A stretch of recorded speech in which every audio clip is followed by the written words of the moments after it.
I agree with that mentality. I think that it's awesome that they are focused on the mental state of their team and allowing these young kids to have time to recover and refresh mentally is huge. I think, they get involved with travel ball and they don't get that recovery time a lot of times. And I think that's just a great strategy on his part. And obviously it's worked because they're here today playing for a state championship in Division I. The teams have just been introduced. They're about to introduce the umpires here, taking us right up to the national anthem. Your home plate umpire tonight is Jerry Norris. Over at first base, it's going to be Rick Merb. At second base, it'll be Darren Alexander. And at third base today is Darren Descender. And this is a big honor for these umpires to make it to this point as well, too, Karen. I know they are very proud when they get this opportunity to be here. Yeah, they're here based on their performance in the season, so that means they have done a good job all year, just like these students. Let's go ahead and take a moment here and pause for our national anthem.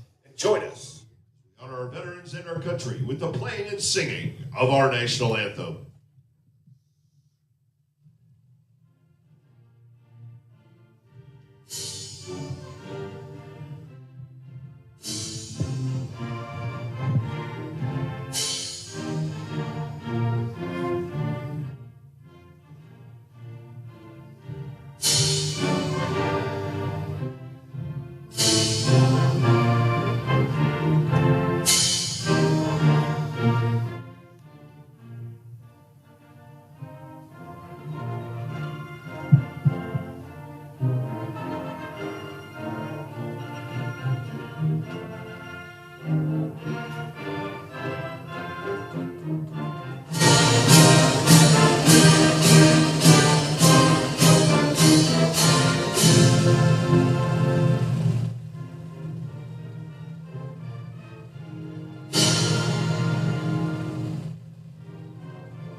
Moments away from a Division I state softball title game. First pitch and lineups next. But first, let's pause for these messages from the OHSAA. You're listening to the 45th state softball tournament on the NFHS network and the OHSAA radio network, brought to you by Chocolate Mill.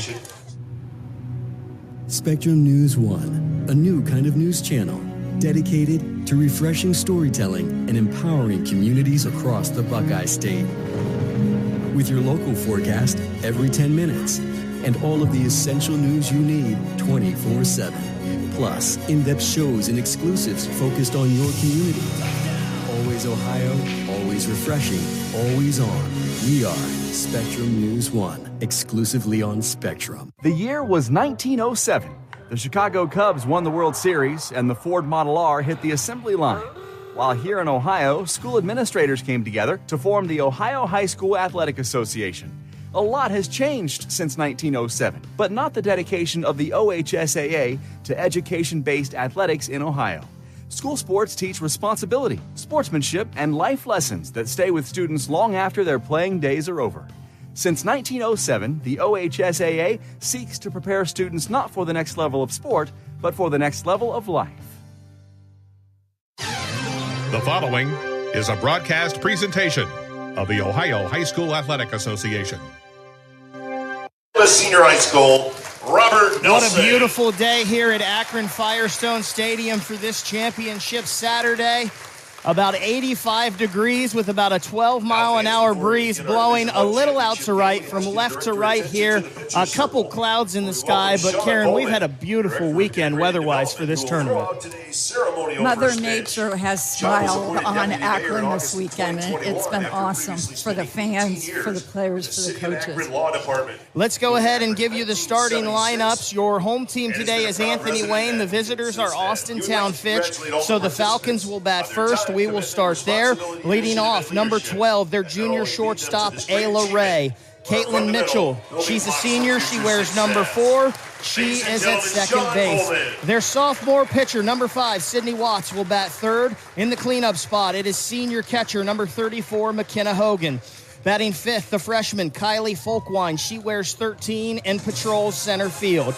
The designated player, number 7, sophomore Samantha Severn. She had a big game yesterday offensively with 2 singles. Could have had 3 if it wasn't for a great play by Ashley Simcoe and drove in 2 runs. Batting 7th, freshman first baseman, number 10, Abby Toth. Freshman Morgan Roby. She wears number 42. She will bat 8th and she will play 3rd. And then batting 9th today, the senior right fielder, number 18, Maddie Butis. So again, Ray, Mitchell, Watts, Hogan, Folkwine, Severn, Toth, Roby, and Butis. Ashley McLean, she will be playing left field today for Austintown Fitch. Of course, the designated player, Samantha Severn, batting for her. Defensively, for Anthony Wayne in the outfield, from left to right, it'll be CC Stom, Molly Connor, and Essence Double Air Boofman. At third base is Megan Sumner. The shortstop is Abby Kennelly. Taya Marshall will play second base. Alex Myers is at first. Trinity Nowicki, who hit the game winner yesterday for the Generals, will be the catcher. And Brooklyn Patchen is in the circle, number 15. She came in relief yesterday and got the win for Anthony Wayne. She is 13-1 on the year. She has a .5 ERA. She struck out 142, and she's only walked 15. Brooklyn is a great pitcher, and one of the things that makes her so effective is that she has a good rise and also will use her changeup to keep batters off balance. And that's one thing that Coach Myers said about Brooklyn is her rise ball is dangerous, and there you'll see a lot of movement from her, and we saw that yesterday. Yes, she'll use that rise ball to try to get the Fitch batters to chase.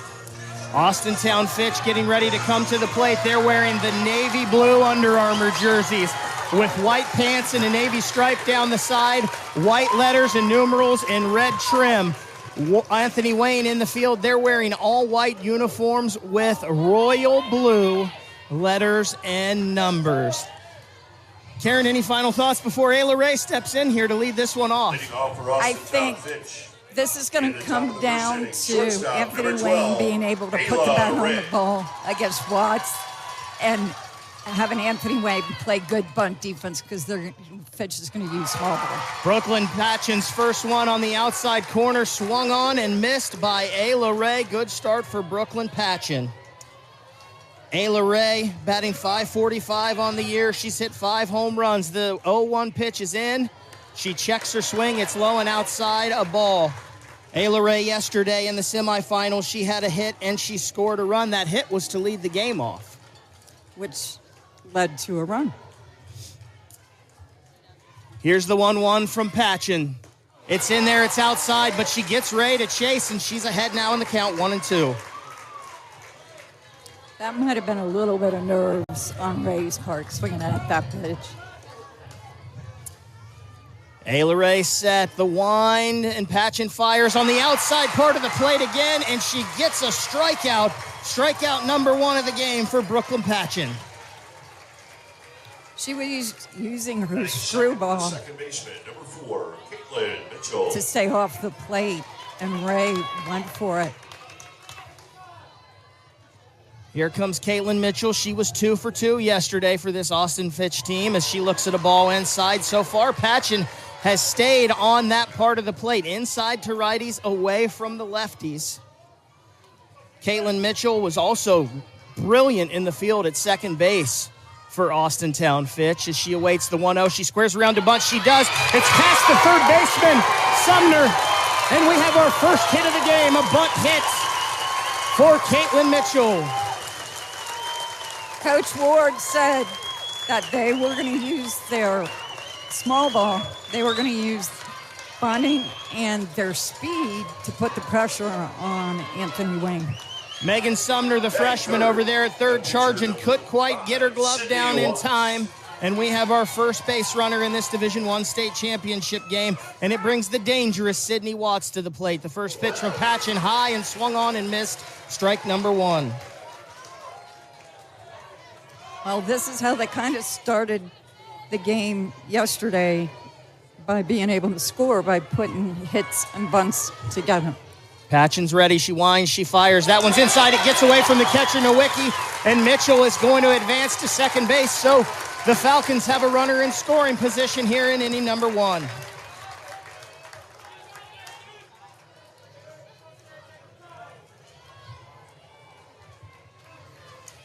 1-1 the count, 1 out here in the top of the first inning. Sydney Watts waving that bat. Now Watts bunts, probably surprised him a little bit. Patchen has trouble fielding it. And the Falcons have something brewing here in the first with runners on first and third. And they have not even put the ball out of the infield yet. Surprised to see them go small ball with Sydney Watts, the power hitter. No, because I think that's Coach Ward's philosophy, and that's what they did yesterday. I think their first 5 or 6 batters either put a bunt down or made a bunt attempt, and I think that is his philosophy. I think he felt that they were going to be able to do that successfully against Fitch's defense. As we saw yesterday, Tina Montgomery, number 23. Sophomore for Fitch comes in and runs for Sydney Watts. So Mitchell's on third, Montgomery on first. After the sacrifice bunt in the air on the pitcher, Patchen. And now they have walked the 4-hitter, McKenna Hogan. And that'll bring up the freshman, Kaylee Folkwine. Do you like that move there, walking Hogan?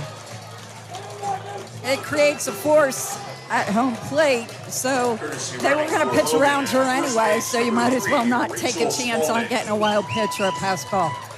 Kylie Folkwine, the freshman, she's the center fielder. She was fantastic out there defensively yesterday. She had 1 hit on the game, and she scored a run as well offensively for the Falcons. On the year, Folkwine's hitting .444 with 4 home runs, 19 RBIs, and 20 runs scored. Bases are full. A lot of trouble here for Anthony Wayne in the top of the first. Brooklyn Patchen, the senior, facing the freshman Folkwine. Patchen's looking in. She's ready. She fires. It's going to be a bunt foul straight back to the netting for a strike. That's not surprising to me. We saw a couple runs yesterday scored on the suicide squeeze. It executed to perfection a couple times. Looks like is Coach Ward trying to do it again here and get that first run across. I'm not sure she'll do it on this pitch, though. She squares again, and she misses that one. They throw the ball into left field. Mitchell's coming home to throw to the plate. She is out. What a nice play by CC Stom. The runners will move up, however. And we get the second out of the inning. Anthony Wayne really got lucky on that. But that's a great defensive play by CC Stam, being in the right place and making a good throw. She was backing up just like you're supposed to. Nowicki threw that, and Sumner was nowhere near the third base bag. Here's the 0-2 to Folkwine. She checks. It's high in the zone. It's going to be a ball, running the count to 1-2. So in the scorebook, we put, 2-7? 2 to 7-2. On the putout. You don't see those every day. No. Again, 1-2 the count, 2 outs here in the top of the first. Patchen's delivery is fouled off down the first base side by Folkwine. She stays alive. Well, if Anthony Wayne can get this out, that's huge, huge momentum shift for them. We're still in the top of the first, and we've already had a ton of action. That's what makes it fun. Patchen looking down at the wrist guard, getting the sign. She rocks. She fires. Folkwine gets a piece of it, fouls it straight back past our home plate umpire, Jerry Norris. 1-2 still. Good job of battling here by the freshman. Absolutely. She just wants to get the bat on the ball, make the defense have to make a play. And how big will this be if Anthony Wayne can get out of this inning unscathed? The 1-2 again. It's inside for a ball, 2-2. Patchen staying on that inside corner. She hasn't left it too much so far. And that's tough because you've got to time that up perfectly to be able to put that ball in play fair. Here's the 2-2. Low and outside. Folkwine did a good job of laying off that one to make it a full count.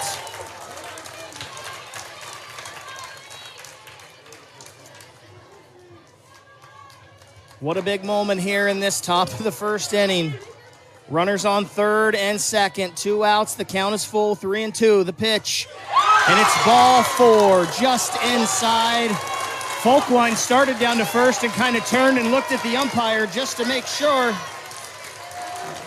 That ball, or that walk, won't hurt Anthony Wayne unless we get a big extra base hit. And here comes the hero offensively yesterday for the Falcons, number 7, Samantha Severn, the DP. She had 2 huge hits yesterday and 2 RBIs for this Austintown Fitch team. The delivery to Severn, a little low and inside, ball 1. Severn, just a sophomore, one of many underclassmen that play a huge role on this Austintown Fitch team. The 1-0. Inside again, she backs. Oh! No, home plate umpire Jerry Norris says that one's a strike, so the count is now 1-1. I think it nipped the corner a little bit. Had good movement on it. Severn was bailing out of there. She thought it was coming way inside. Patchen's 1-1 delivery. That one's grounded to shortstop. Kennelly makes the play. Kennelly throws to first, and she is out. 6-3 on the putout. Anthony Wayne escapes. After 1/2 an inning, the score, nothing. Let's pause for these messages from the OHSAA. It's the state softball tournament brought to you by Chocolate Milk. Practice hard, you play hard. You're always reaching for your goals. You reach for the next point, the next yard, the next win. Naturally game, reach for low-fat chocolate milk. It has the fluids to rehydrate you, the right mix of protein and carbs to refuel you, and the vitamins and minerals to help you build strong bones and bodies. Fuel up with chocolate milk. For more information, visit drink-milk.com. Hey fans, June 15th is OHSAA Day at Raising Cane's locations all across Ohio. Go to any Ohio Raising Cane's locations from 4 p.m. to close and mention OHSAA, and a portion of your sale will go towards supporting student athletes in Ohio. Find your local Raising Cane's location by visiting raisingcanes.com and log on to ohsaa.org to follow high school sports in Ohio. Get out on June 15th for OHSAA Day at Raising Cane's and support student athletes in Ohio. You're listening to the Ohio High School Athletic Association State Softball Tournament on the OHSAA Radio Network. An eventful top of the first inning. However, Austintown Fitch is not able to get a run across after having the bases loaded 2 separate times. Let's see what Anthony Wayne can do in their bottom of the first. Leading off for the Generals is the junior shortstop, number 19, Abby Kennelly.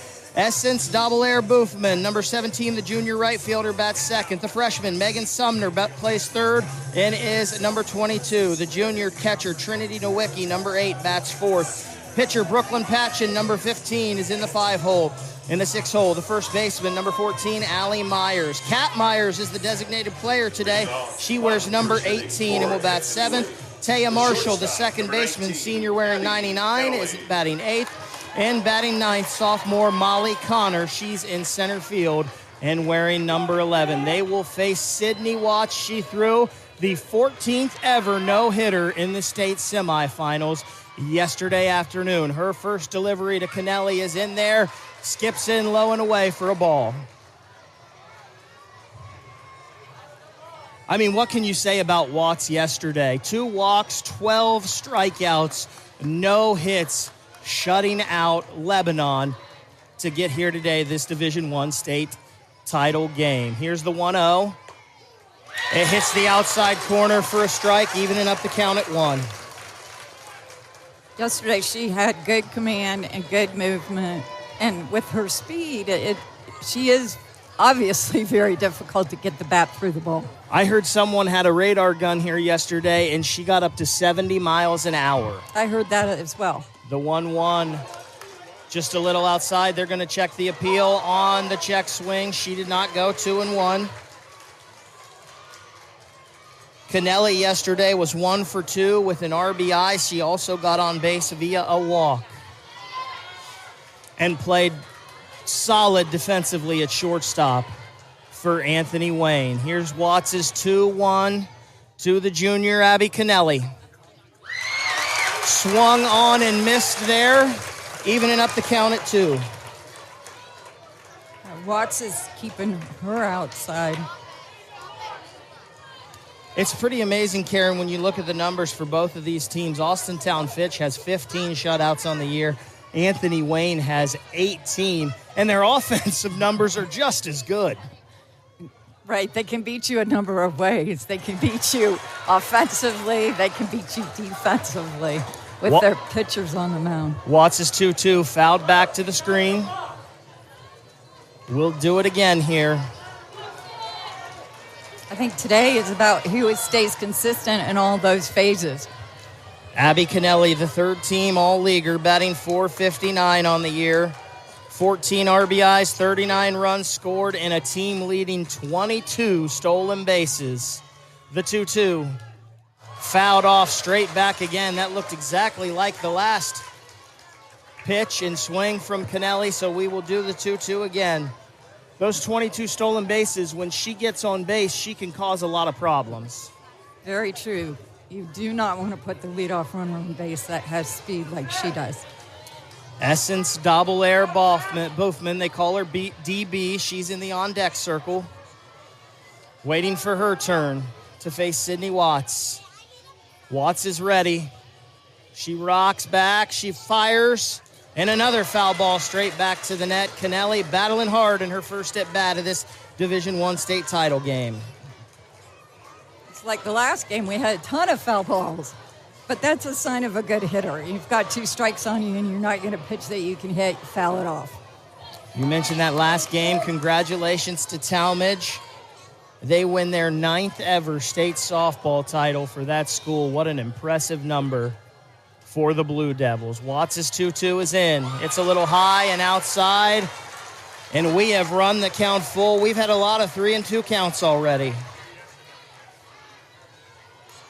It's a sign of hitters being able to have great bat discipline on what they're swinging at. Kennelly wiggling that bat. Watts fires. That one is a little low for a ball. I think it did catch the outside corner there, but it just didn't quite get up enough, and Abby Kennelly is on via the walk. That was a pitch I think could have very easily gone either way. Kennelly stumbled on her way down to first. Hopefully she's okay. She looks like she's all right. Now we're going to see whether Anthony Wayne is going to try to use some small ball to advance runners. Coach Myers is going to come in here, and he's going to talk to the home plate umpire.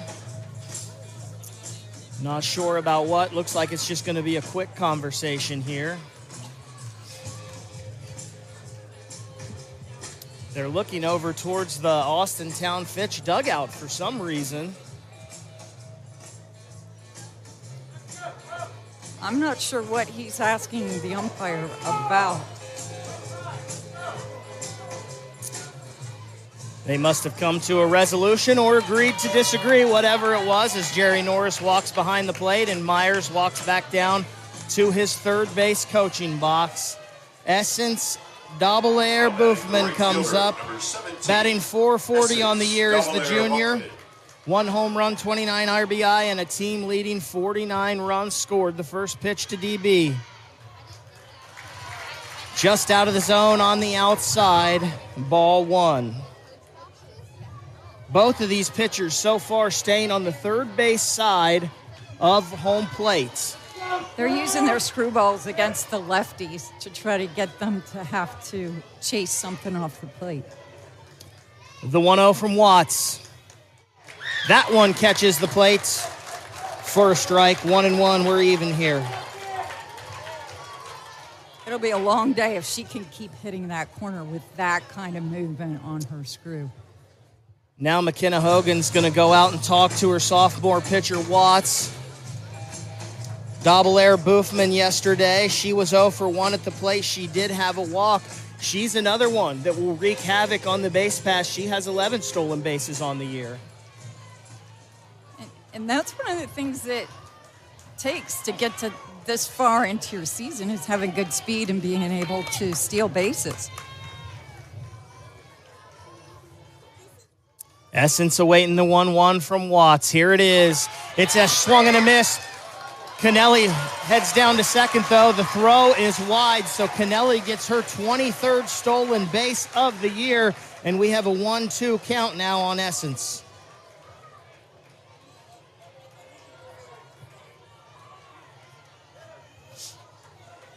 Kennelly gives the Generals their first runner in scoring position.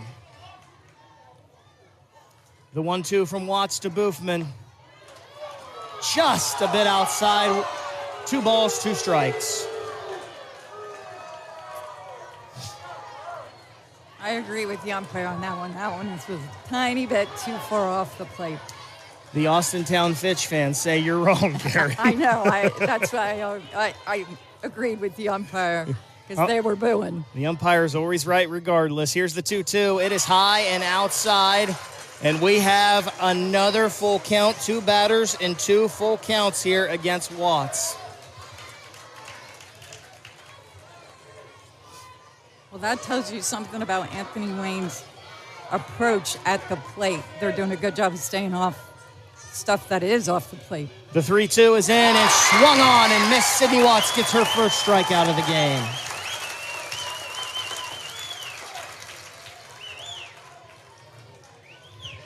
That'll bring to the plate the talented freshman, number 22, Megan Sumner. How about these numbers for a freshman? 491 on the year, 2 home runs, 37 RBIs, 32 runs, and then she leads the team with 53 hits and also 16 doubles. I would take those stats from a senior. First pitch to Sumner is high, ball 1. Well, the future is bright for her. Sumner, as a freshman, all Northern Lakes League first teamer. Not surprising with those numbers. If she can keep those numbers, all state is in her future. There's the 1-0. Inside. Home plate umpire Jerry Norris says it's a strike, so 1 ball and 1 strike. 1 down here in the bottom of the first. Anthony Wayne, Austintown Fitch tied at 0 in this Division I state championship game. I feel like we've called about 4 innings already there's been so much action. The 1-1. That one's just a bit low. Good eye by Sumner, ball 2.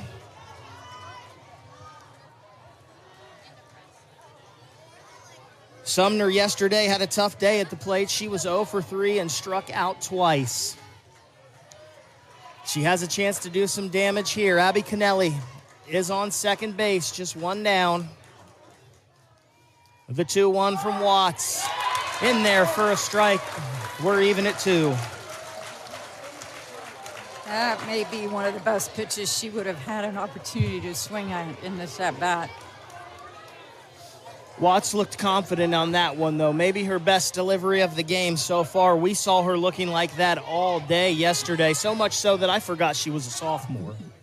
The 2-2. It's fouled off. Sumner, the freshman, staying alive. And that's what you got to do. You got to keep fouling them off until you can get a pitch that you can drive. Behind Sumner, waiting on deck, is Trinity Nowicki, the junior catcher. Nowicki with the game winner yesterday for the Generals. Here's the 2-2. It's in there, and it's fouled out of play down the first base side. These batters are battling today so far, both teams. Well, they know what's at stake.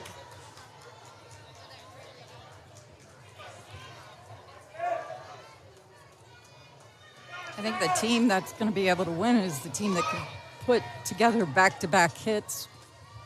Here's the 2-2 again. That one off speed, the changeup. I thought it was a strike. Jerry Norris disagrees. They're going to appeal on the check, but there's no way there. So we've had 3 batters in 3-3-2 counts. I don't know how Sumner laid off of that one.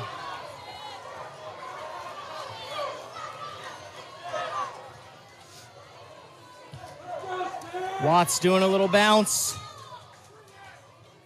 She's ready. Here's the 3-2 to Sumner. It's swung on and it's looped over third base into left field. Kennelly's on the way home. She's going to score. And Anthony Wayne strikes first. We know that can be huge. 1-0 Generals, bottom of the first.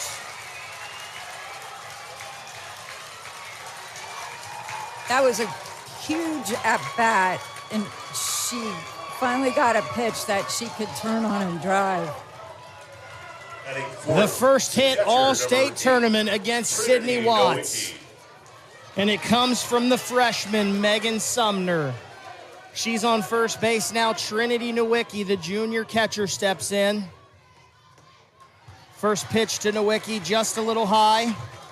For a ball, Nowicki on the year, .489 batter, a team leading 11 home runs, 41 RBIs, 19 runs scored, and 11 doubles. And she, of course, had the big hit yesterday that sent him here. The 1-0. High again, ball 2. Karen, I still want to know who's the catcher that had better numbers than Nowicki in their conference that made Nowicki the second team all-leaguer. Yeah. That would be interesting to see. 2 balls, no strikes. Here's the pitch from Watts. Swung on and missed. A healthy cut there from Nowicki, 2-1.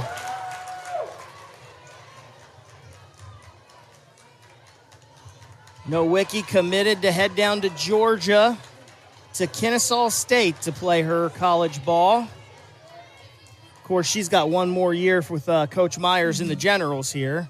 The 2-1. Swung on and missed. 2 balls, 2 strikes.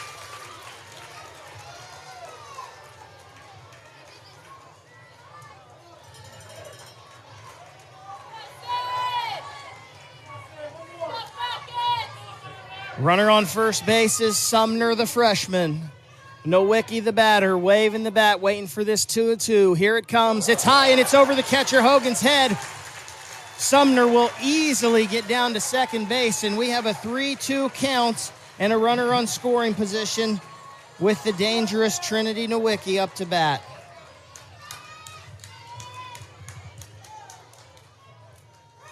Well, again, getting to a 3-2 count, you've got to credit Anthony Wayne hitters for being patient and not swinging at stuff that's out of the zone. The 3-2. Swung on and missed. She struck her out and got a huge second out of the inning. Let's pause 10 seconds right now for station identification along the OHSAA radio network.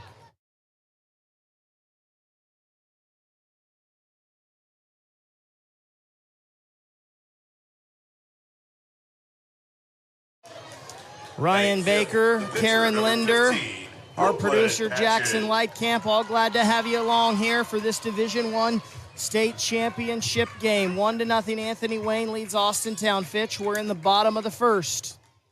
Sydney Watts throws her first pitch to Brooklyn Patchen. That one is high and inside for a ball. Brooklyn Patchen, the senior, leads this team with a .495 batting average. She's had 8 home runs and a team-leading 58 RBIs as well. She's got a chance to help herself here and get RBI number 59. The 1-0 from Watts to Patchen. High again, ball 2. Well, and those 58 RBIs also get credited to the 3 hitters in front of her. For sure, they've scored a lot of runs this year. Had a lot of work running those bases. Watts is ready. Here she comes. Beautiful pitch. Looked like a screwball right down the heart of the plate. Strike 1.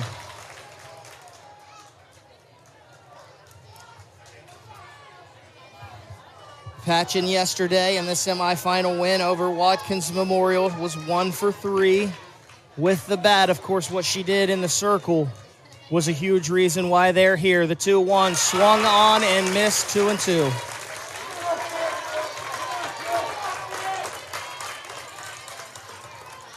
And that pitch was over the middle of the plate. So, again, they're swinging at things they should be swinging at and staying off stuff that they should not be swinging at. The 2-2. Watts fires, fouled straight back by Patchen, staying alive. Brooklyn Patchen, a former player of yours, Coach. She played on a 12 and under All-American team that we took to Oklahoma City. It was an Ohio, West Virginia team, and she was one of our players. We took her to pitch and play the outfield. And fortunately, we finished second in the country. That's an awesome accomplishment, not only for you, but for those players as well. Here's the 2-2 again. It is swung on and missed, strike 3. Sydney Watts strikes out the side, but not before Anthony Wayne strikes first. After 1, the Generals lead Austintown Fitch 1-0. Let's pause for these messages from from your local station. You're listening to the state softball tournament, brought to you by Chocolate Milk. This isn't Madison Square Garden. These drills probably won't make anyone a number 1 draft pick. But these players are practicing for something important. While they work on their jump shots, they're also learning teamwork, discipline, self-confidence, how to deal with wins and losses. Skills that will make them winners long after they leave the court.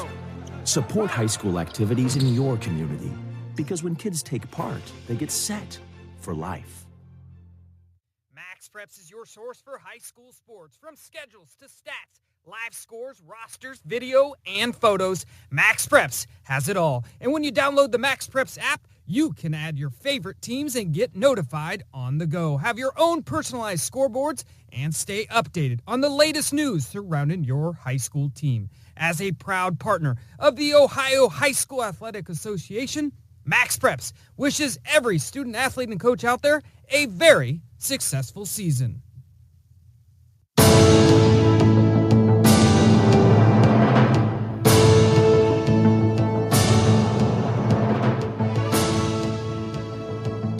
At the top of the 7, 8, and 9 due up for Austintown Fitch here in the top of the second. Freshman Abby Toth, the first baseman, will lead it off against Anthony Wayne's Brooklyn Patchen. Patchen's ready. The 0-0 swung on and missed for a strike. That appeared to be a good rise. She's got good speed on that pitch. Toth awaiting the 0-1. Here it is, high and outside, ball 1. Abby Toth, just a freshman, but she was still second team all-conference this year. Some staggering numbers for her as well. 472, 5 home runs, 20 RBIs, and 24 runs as Patchen delivers the 1-1. Toth is going to lay down a bunt, and it's a good one. Patchen up to field it, and the throw will not be in time. Abby Toth, the leadoff batter in this second inning, is on. Again, I feel like a broken record, but they're going to put bunts down and make you have to make a play defensively. And that was a perfectly executed bunt from the freshman. Morgan Roby. That'll bring up another freshman, Morgan Roby. She's the third baseman, wearing number 42. She tries to bunt as well, fouls it straight back for a strike. I was on the field talking to Coach Ward before this game. They have a lot of young players that contribute on this team. They could be a team that we see here for multiple years to come. Especially when you got Watts on the mound for another 2 years. The 0-1 to Roby. She bunts that. That's a good bunt, too. Right back to Patchen. Wide turn at second by Toth, and she's in a rundown, and she will be tagged out. So Fitch goes from having a runner in scoring position in just 1 out to nobody on and 2 outs. Heads up defense. by Austintown Fitch. Toad made that wide turn and wasn't anticipating or expecting the throw by Anthony Wayne over to second base. Kennelly, the shortstop, did a good job of running her down. Now it's the 9 batter, Maddie Butis. She tries to bunt as well and fouls that one off.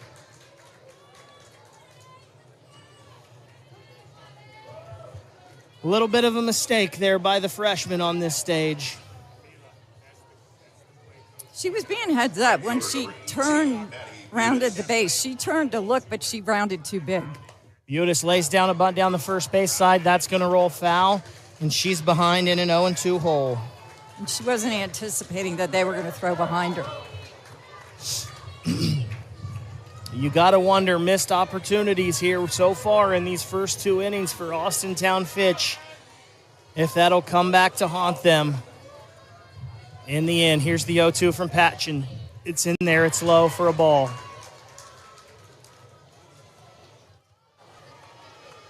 Still a lot of game left, but we've seen runs and opportunities missed in the first inning can be very, very vital in this tournament.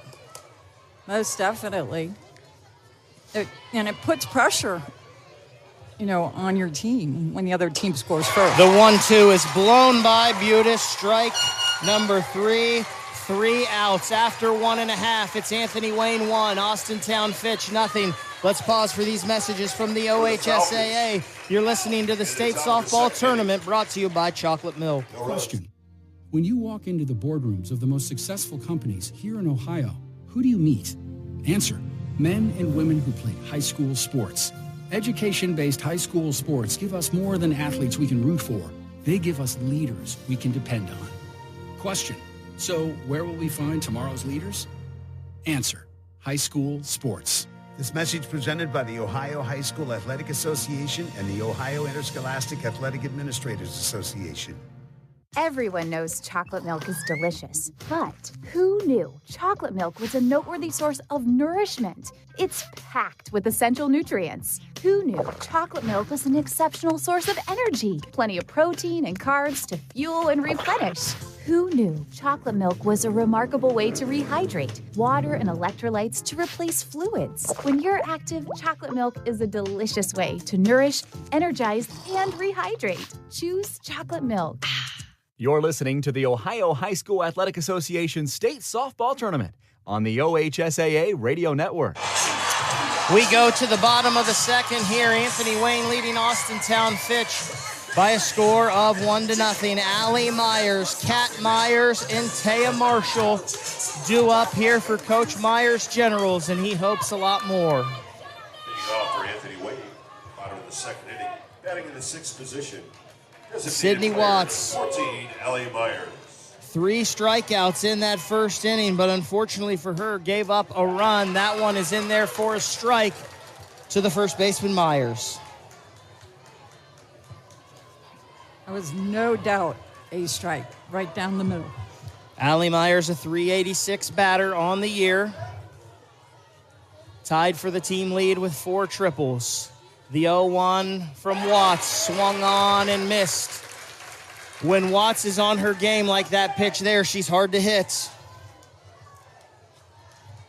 It's because the speed that she has, and Anthony Wayne's going to have to speed up their hands a little bit to be able to get the bat on the ball. The 0-2 to Myers, that one's high out of the zone, ball 1. Coach Ward says Sydney Watts has a lot of colleges interested in her, but she can't even talk to them till September 1st. Correct. I'm sure they're trying to get to the message to her somehow, but technically they cannot talk to her yet. I'm sure they're getting to her somehow. The 1-2 to Myers. What a nasty off-speed pitch on the inside corner. 4 strikeouts now on the game for Watts.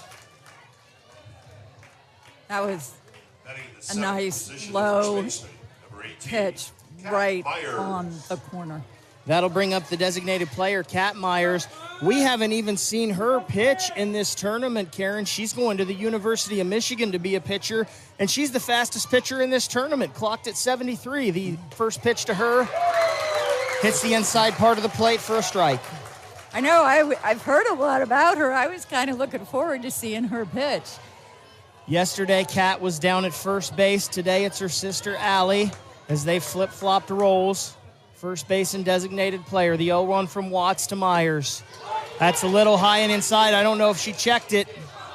First base umpire Rick Merb says she did, so we've got an even count at 1 apiece.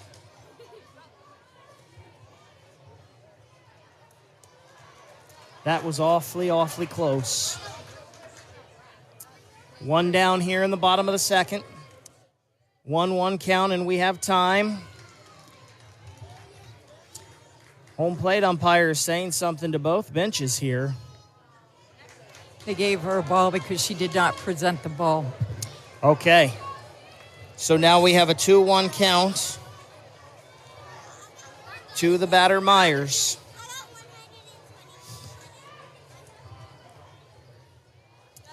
So here's the 2-1 from Watts. She's a little high again. 3-1. I noticed Watts. I didn't notice this yesterday, but today I've noticed that she has her hair colored in the colors of Austintown Fitch. I didn't notice it either. Blue down the right side and red down the left. Well, that tells you something about her personality. 3 balls, 1 strike. Here's the pitch. Strike 2. We've got another full count, 3-2.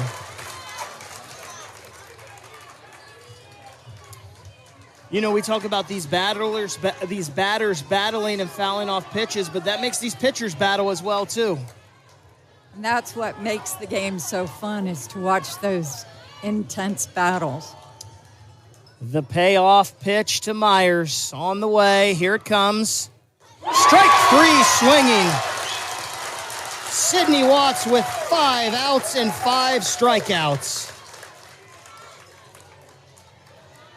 That's what I like to tell young athletes. Watch the Women's College World Series and watch the focus of the pitcher and the batter and try to predict who is going to win the battle based on their body language, their facial expressions, and their focus. Third team all-leaguer Taya Marshall steps in now. The senior second baseman. She squares around to bunt, and she does. It's a good one, but right at the third baseman, Morgan Roby, the freshman, with a beautiful play to get the third out of the inning after 2. It's Anthony Wayne 1, Austintown Fitch 0. Let's pause for these messages from your local station. It's the state softball tournament brought to you by Chocolate Milk. What do basketball, choir, drama club, and marching band all have in common? They're all high school activities that offer learning opportunities not necessarily found in the classroom. They take up just a fraction of a typical Ohio high school's budget, and they go a long way to giving young people the tools they need to thrive. High school activities, they're more than extracurricular. They're extra important, too. This message presented by the Ohio High School Athletic Association and the Ohio Interscholastic Athletic Administrators Association. Why do they officiate? For some, it's a way of staying involved in a sport they grew up with. For others, it's a way to pay it forward by helping kids who play today and tomorrow. It's also a great way to stay active, make extra money, and work with friends. And all of them will say it boils down to one thing: the love of the game. Find your reasons and log on to ohsaa.org to find out how to become an official. You'll be glad you did. This is the Ohio High School Athletic Association. Educate through sports.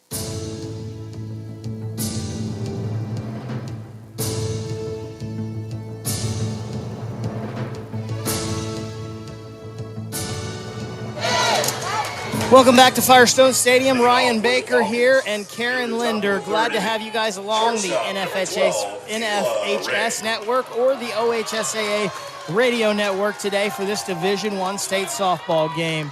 Top of the third inning, Anthony Wayne leads Austintown Fitch 1-0. Falcons leadoff batter Ayla Ray is up, and she bunts it down the third base side. A little bobble in the glove there by Megan Sumner allows Ayla Ray to make it to first base.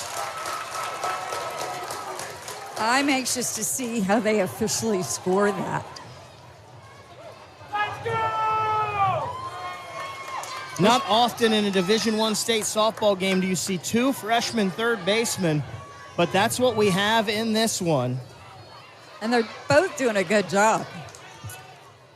Batter now is Caitlin Mitchell. She squares around to bunt, and it's one right back at Patchen. The runner on first base stopped for a second, but the sacrifice is completed. Ray will get to second base, and Mitchell is out. The put out 1-4. And did you notice Connor did not make the turn at second base because she was anticipating Anthony Wayne throwing back behind her. They have given Ayla Ray a base hit on that bunt. So Ayla Ray gets the third hit of the day for Austintown Fitch. Sydney Watts steps up now as equally dangerous with the bat as she is with her right arm. She looks at a ball outside, 1-0.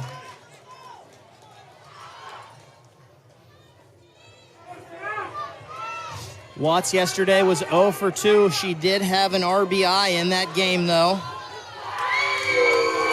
And they have walked Watts as Watts almost hits her catcher, McKenna Hogan, with the bat flip. So Watts will be down at first base. The second intentional walk Your attention, please. we've seen in this game. For Austintown Fitch, courtesy running at first base for Watts. Number 23, Tina Montgomery. Tina Montgomery will come in and courtesy run for the pitcher Watts like she has all tournament. Now batting the catcher, That brings senior McKenna Hogan up. The catcher batting .442, 17 RBIs, 19 runs on the season, up in a big spot. One down here, top of the third inning. Her team trails 1-0. Brooklyn Patchen fires. Hogan attempts to bunt, fouls it straight back to the netting, strike one.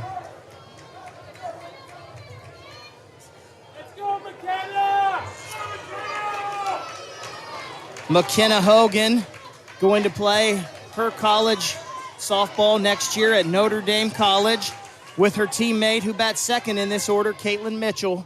There's the 0-1. That one's going to be high. Ball one.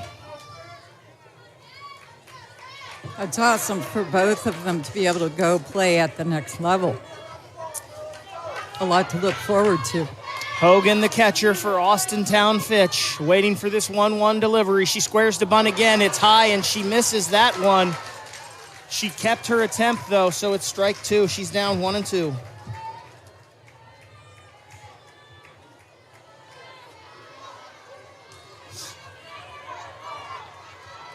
Brooklyn Patchen, the pitcher for Anthony Wayne, looking over at her dugout, getting the sign. She's ready. She fires. Swung on and missed. She gets the second out of the inning on a strikeout of Hogan, her third strikeout of the game. Yeah, that was big. That'll bring up the Falcons' freshman center fielder, Kylie Folkwine. Folkwine walks in her first at bat of the game. Runners on first and second here. Two down in the top of the third. Let's go, Kylie! Patchen was taking a little long for Folkwine, so Folkwine steps out of the batter's box. The freshman wears number 13. Here's the delivery from Patchen. It is swung on and it is hit into right field. Runners being waved around. Race to the plate. She will score. Montgomery to third. And the freshman, Kaylee Folkwine, has driven in the first run of the game for Austintown Fitch. We have a tie game at 1. Nice job going with that outside pitch. Driving it to right field. Number 7, Samantha Sever. Folkwine with a big RBI. That brings up Severn. Severn lays down a perfect bunt. Patchen comes up and fields it. She will get the out, and they get out of the inning, but not before Austintown Fitch scores. After 2.5, the score is 1-1. Anthony Wayne and Austintown Fitch. Let's pause for these messages from the OHSAA. It's the state softball tournament, and it's fueled by Chocolate Milk. Hey fans, June 15th is OHSAA Day at Raising Cane's locations all across Ohio. Go to any Ohio Raising Cane's locations from 4 p.m. to close and mention OHSAA, and a portion of your sale will go towards supporting student athletes in Ohio. Find your local Raising Cane's location by visiting raisingcanes.com and log on to ohsaa.org to follow high school sports in Ohio. Get out on June 15th for OHSAA Day at Raising Cane's and support student athletes in Ohio. Hey, football fans, now's the perfect time to rush to Canton to visit the Pro Football Hall of Fame.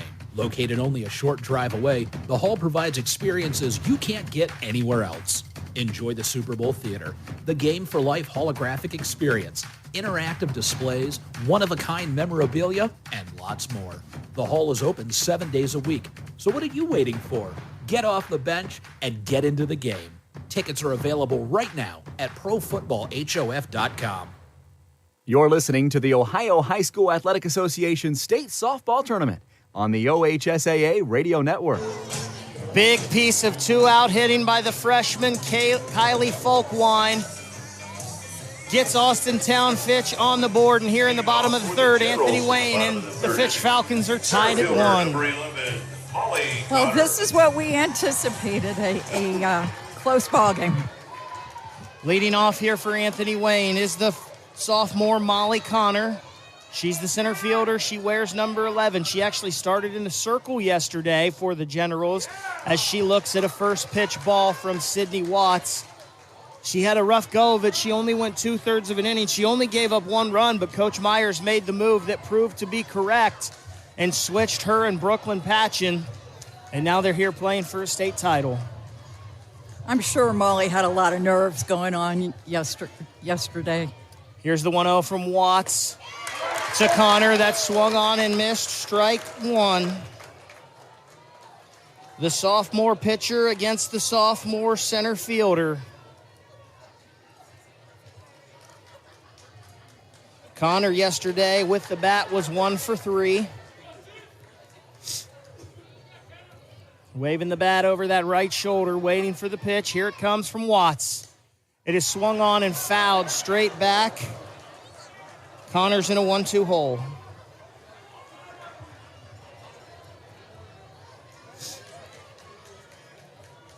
Well, Anthony Wayne would love nothing better than to see Connor standing on first base, or even better, second base. Connor has that ability. She's a .436 batter on the year, 3 home runs. She's driven in 18. She's scored 25. Now she calls time, steps out of the box. Man, we are seeing a brilliant chess match between these pitchers and hitters today. Love it. She's back in the box, waving that bat. Here's the 1-2 from Watts. It's in there for strike number 3. Sydney Watts has 6 strikeouts on the day. I'm not sure we expected anything different. Now, we've talked a lot this weekend about the broadcaster's jinx. I definitely do not want to do that here in this game, but we may have to pull out the program and see what the record for a strikeouts in a championship game is, because at this pace, Watts is on. It is incredible. First pitch to the leadoff batter, Abby Kennelly, is high and outside for a ball. I think it got tied yesterday in the Strasburg game. For Division 4, yes, Yes. that's correct. Kat Myers running in from the Anthony Wayne bullpen here as the second pitch to Kennelly is low and away, 2 balls.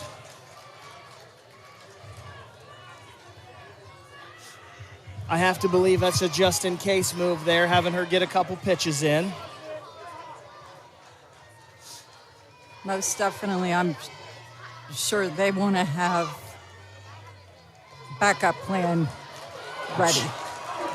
Junior Abby Kennelly looks at ball 3 there, so now she's ahead of Watts 3-0. Kennelly going to your old school, Kent State, to play her college softball. She'll have a great experience at Kent State. And here's the 3-0 to her. Just outside, and Kennelly draws her second walk of the day. Watts has 2 walks, both of them to Abby. Right fielder, number 17, Essence Gabelair-Buckman. Well, this is a good opportunity for Anthony Wayne to come back and respond to the run that Fitch scored in last half inning. The girl they call DB, Essence Dubelair-Boofman, steps in, and she looks at strike 1.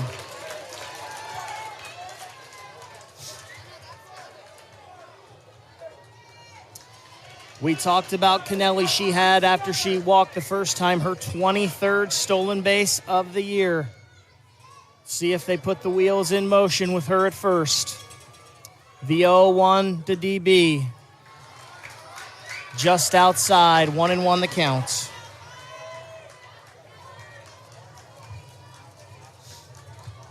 Essence struck out her first time up. The junior wearing number 17. Kennelly, the junior, at first base. The pitch catches the outside corner for a strike, evening up the count at 2 balls, 2 strikes apiece. Or 1 ball, 2 strikes. Her screwball's doing a really good job at hitting that front corner on the home plate. That one's high and away. Kennelly, the runner at first, takes off. She will steal second easily. So now we have a 2-2 count. And Anthony Wayne has a runner in scoring position.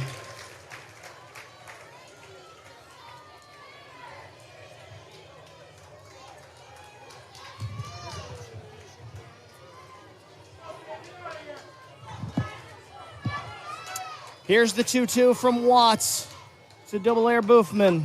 Swing and a miss. Strike 3, 7 punch outs for Watts. That'll bring the freshman Megan Sumner to the plate. She singled in her first at bat. Karen, I have been told that the record at the state tournament for strikeouts in a game for a Division I pitcher is 21. So we're a third of the way there. That's a lot of strikeouts. First pitch to Sumner is high. That's a ball. At this pace, though.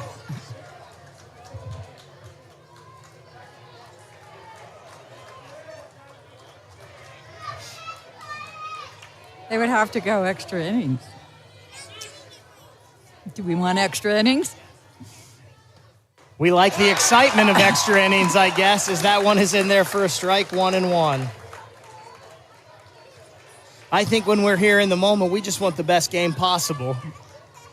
Right. Which, fortunately, we got 2 of those yesterday. Yes, yes. And so far, it's happening again here in this one through 3.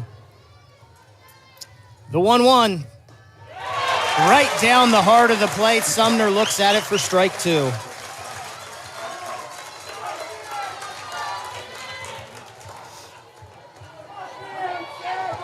Couldn't even imagine the nerves of a freshman playing on this stage right now with all the marbles on the line. Sometimes freshmen don't recognize it. It goes over their head.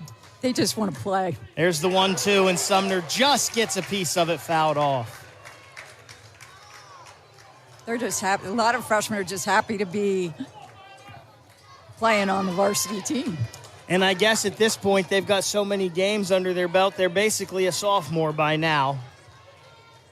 Very, very, very true. Bottom of the 3rd inning, Anthony Wayne, Austintown Fitch tied at 1. 1 ball, 2 strikes to Megan Sumner. A runner on second. Here's the pitch from Watts. A screwball's in there, swung on and missed. She has 8 strikeouts. After 3 innings of the Division I State Softball Championship game, it is 1-1. Let's pause for these messages from your local station. It's the State High School Softball Tournament, brought to you by Chocolate Milk. Hey, Dad. Yeah. You remember that ball game we went to a couple years ago? Sure. And how you didn't have enough cash for 2 hot dogs, so you walked with me on your shoulders until we found an ATM? And then when we got back to our seats, we never saw the hot dog guy again. Well, I don't remember all that. Yeah, that was an awesome game.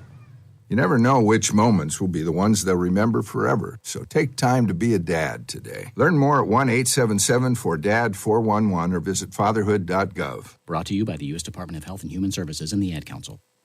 So when you get to the corner of Smith and Orchard, you're going to want to take a left. You are not going to Then what you're going to do is turn onto Marcy Avenue. Just broke up and go past the first 3 lights and then take the next left. I don't really then think drive 5 she's more happy, blocks but and you should be who there. am I to judge, right? Park on the Anyway, right. That's I'll what see you I heard later last tonight. night. It's hard to concentrate on 2 things at once, like texting and driving. Stop the text, stop the wrecks. How will you stop texting and driving? Tell us at stoptextstopwrecks.org. Brought to you by the National Highway Traffic Safety Administration and the Ad Council.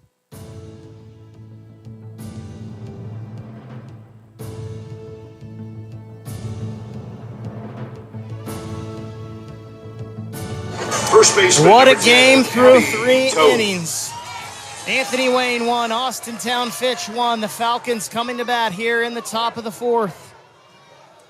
Abby Toth, the freshman first baseman, leading off for Austintown Fitch. She looks at a first pitch strike.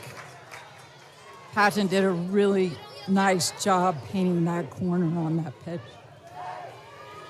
Toth had a single her first time up.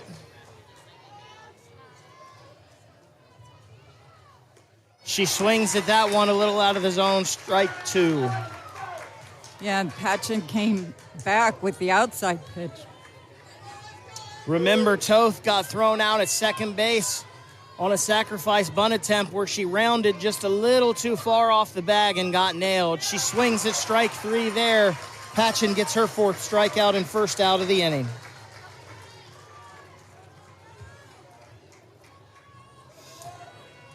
Back-to-back freshmen in this Austintown Fitch lineup as the third baseman, number 42, Morgan Roby, steps in. Roby laid down that perfect sac bunt in that second inning. She looks at a ball there, low and inside. I made her back off the plate. It was so far inside. Patchen winds. Here's the pitch. That one's going to be fouled straight back by the freshman Roby, evening up the count at 1 apiece.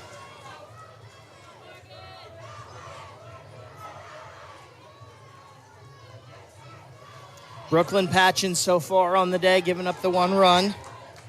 She's walked 2 and she's struck out 4. There's the pitch, and it's fouled off again. Roby just gets a piece of that one. 1-2 the count.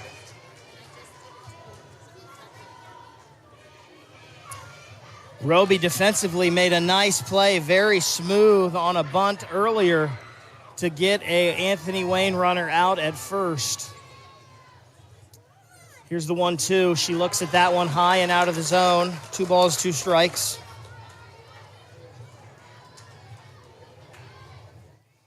One down here in the top of the 4th.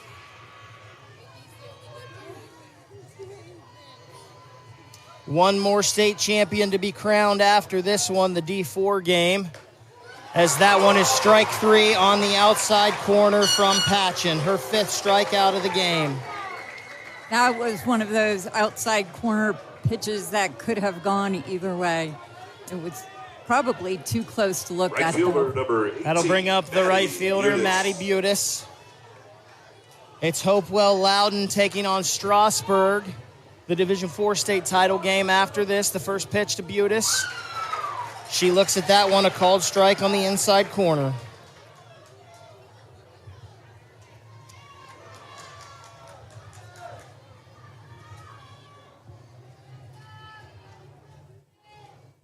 The 0-1 just gets a piece of that, fouls it off. Jammed her a little bit there, 0-2 the count. Strasburg, Karen, one of those teams that seems like they're here every year in the state tournament. It's a culture there, and it starts with their Little League program, their youth league program, and the tradition that they have with fast pitch softball kids grow up.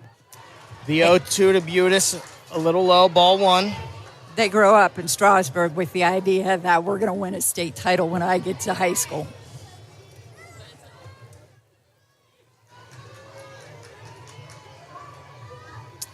Here's the 1-2.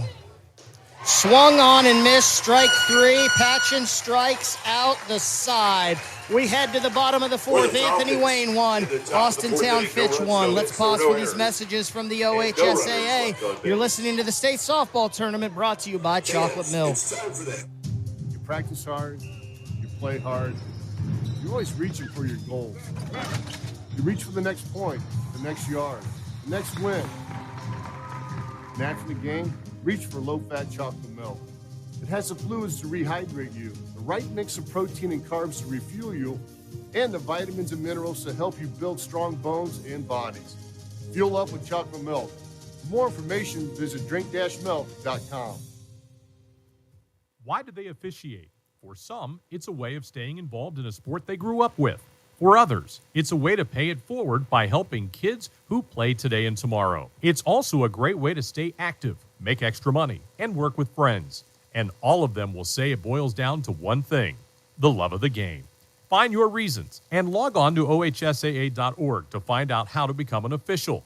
You'll be glad you did. This is the Ohio High School Athletic Association. Educate through sports. You're listening to the Ohio High School Athletic Association State Softball Tournament on the OHSAA Radio Network. 4, 5, and 6 due up for Anthony Wayne in the bottom half of the fourth inning. Nowicki, Patchen, and Myers. Karen, we were talking about Strasburg. They're going for their 9th state championship in that next game. That will tie Akron, Springfield, and Warren Champion for the most all-time if they complete the task. First pitch to Trinity Nowicki. Strike on the inside from Sydney Watts. So it looks like Watts is going right at Nowicki. Nowicki struck out in her first at-bat. Of course, we know she's got a lot of pop in that bat, though. The 0-1, just a little high, ball one. She hit that no-doubt game winner. It proved to be the game winner yesterday for Anthony Wayne to advance to this one today. And that ball got out in a hurry.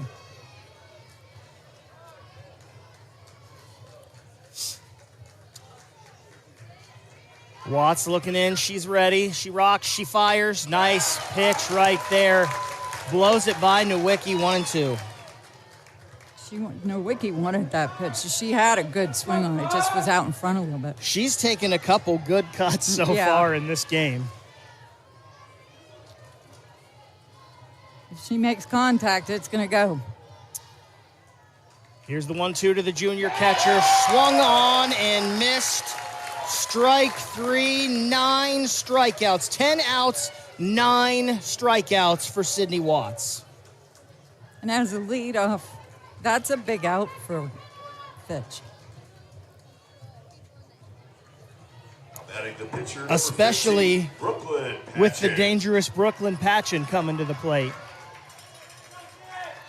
Patchen struck out her first time up to end the first. The delivery from Watts to Patchen. Patchen with a healthy cut there, fouls it off straight back for strike one.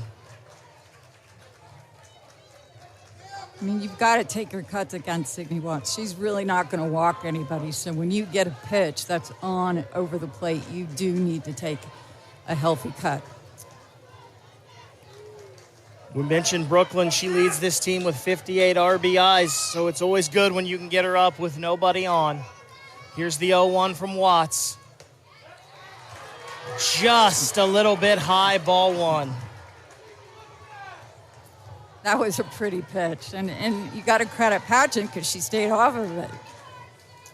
We talked about that D4 title game coming up. Hopewell Loudon warming up out in the left field.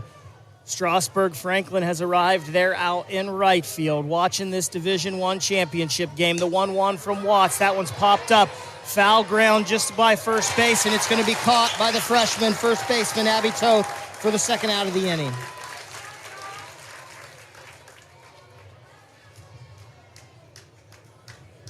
Because of who it was at the plate, those are two huge outs to start this fourth inning. I would agree with that wholeheartedly because both those kids have power pop in their bat. They could have easily hit in doubles.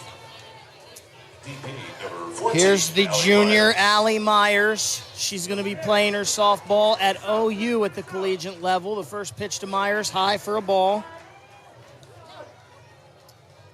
We talked about this a lot yesterday. Coach Myers said he's got 4 pitchers, 4 college-level pitchers on his team and 4 college-level catchers, and they just move them all around to make it work. It's working pretty well. When you've got good pitchers and catchers, you usually got a good team. Here's the 1-0 from Watts. That one in there for a strike, 1-1. As a college coach, what you do is you recruit right up the middle. You recruit pitchers, you recruit catchers, you recruit shortstops, and you recruit center fielders, and you can move them wherever you want. Coach Myers has done that perfectly this year. The 1-1 from Watts to Myers. That one's high and inside, ball 2.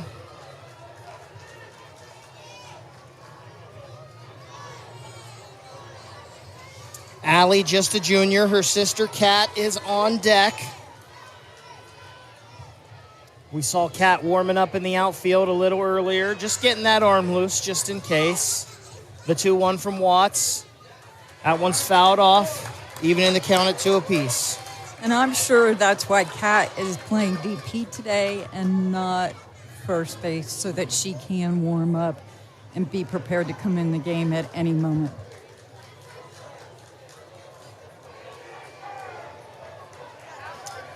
Two balls, 2 strikes, 2 out, bottom of the 4th inning. Anthony Wayne and Austintown Fitch knotted up at 1 in this Division I state championship game. The 2-2 from Watts to Myers is on the way.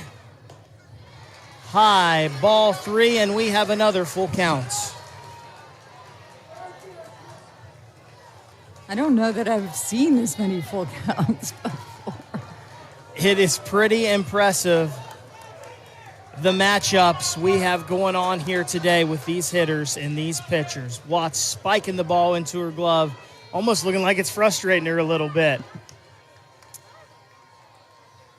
The payoff pitch to Myers. That one's popped up into shallow right field. The second baseman, Caitlin Mitchell, is back, and she will grab that one no problem to end the inning. After 4, it's 1-1, Anthony Wayne and Austintown Fitch. Let's pause for these messages from your local station. It's the state softball tournament fueled by Chocolate Milk. This is what matters. This is beyond X's and O's. This is the difference mutual respect makes. This is what character looks like. This is what defines us in Ohio. This is sportsmanship. School sports. It's not the outcome that matters most, but the way the games are played.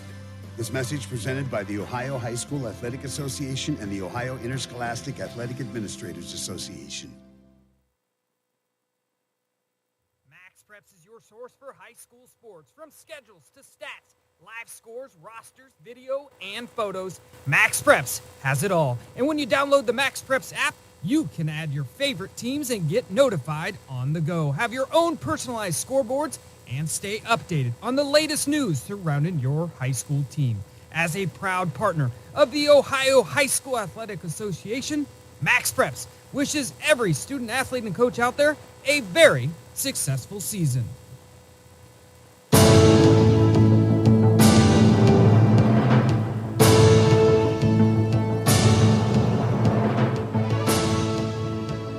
Shortstop, number 12. Ayla Ray will be the leadoff batter here in the top of the 5th inning for Austintown Fitch. This is the 3rd time she's led off an inning. She led off the game, she led off the 3rd, and now she'll lead off the 5th. First pitch to her. That's hit deep and far into right field. It is back, and it is out of here. Ayla Ray with her 6th home run of the year. Austintown Fitch has their first lead of this Division I state softball championship. That ball was launched. That was high to right field, and that wind took it over the fence. The right fielder, Essence Double Air Boofman, looked like she had a bead on it, but it kept going, and it was long gone. That was a pretty swing, too. Ayla Ray, the junior shortstop, heading to Youngstown State, gives the Falcons the lead 2-1 here in the 5th. That'll bring Caitlin Mitchell to the plate. And Ayla has scored both the runs in this game. First pitch to Mitchell. That is lined off of the glove of the 3rd baseman, Megan Sumner. And Austintown Fitch has another runner on base. And that line drive was hit hard. A rocket off the bat of the senior 2nd baseman, Caitlin Mitchell. Coach Myers is coming out now, and I think he might be making a pitching change.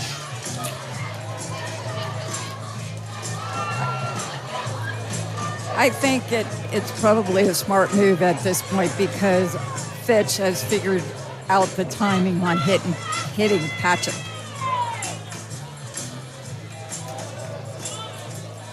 It looks like if they do make a change, it's going to be Kat Myers. But we'll wait here till we see the official word. They're bringing out a different glove for Myers, getting rid of her first baseman's mitt. So it does look like Kat Myers will be coming into the game. It's a smart move. They're going to make Austintown Fitch make an adjustment now to some even more speed than what they were just seeing. Yesterday when Patchen started the game, she was in center field. It looks like she's going to go back to center field.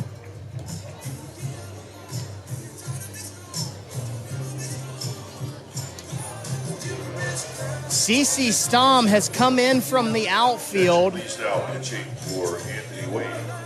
Number 18, Patchen is in the dugout, it looks like. So Patchen is heading towards the outfield.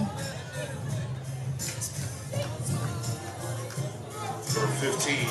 My guess is they're going to move Connor to left field. And it looks like number 21, Carly Messenger, is going to come into the game to play first base.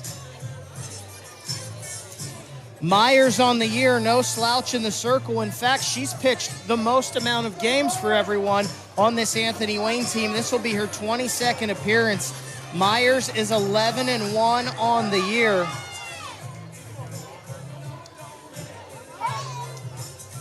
Myers has a 1.25 ERA. She struck out 125 and walked 18. Messinger replacing Stahl. Brooklyn Patchen moves to left field. So we're just hearing now Patchen's in left. Here's the pitch from Myers to Sydney Watts. That swung on and missed. A big cut, strike one. Number 5, Sydney Watts. So Patchen is in left. Connor stays in center. Messenger is in the game at first base, and Myers now in the circle. And she can bring it, folks. That one fouled off by Watts. She's in an 0-2 hole. You can see already the velocity at which Kat Myers pitches with. Yes, and this is going to make Fitch have to make an adjustment with the bat in terms of the timing on their swings. The 0-2 high for a ball.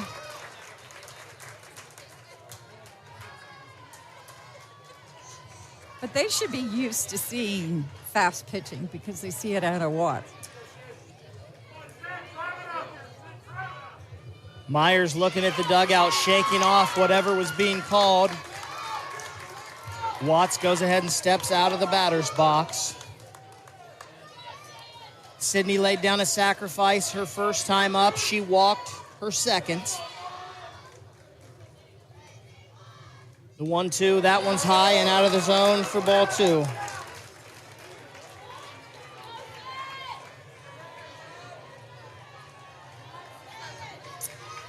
Ayla Ray led off the top of this fifth inning with a huge home run to right field and has given Austintown Fitch a 2-1 lead. Strike three swinging. Watts goes down on strikes, and Kat Myers strikes out the first batter she faces. What a luxury Anthony Wayne has to have three pitchers that they could utilize. And actually, you said they have a fourth. So many high schools don't even have one awesome pitcher, and let alone to have three. First pitch to McKenna Hogan is in there for a strike. Hogan has walked and struck out so far today.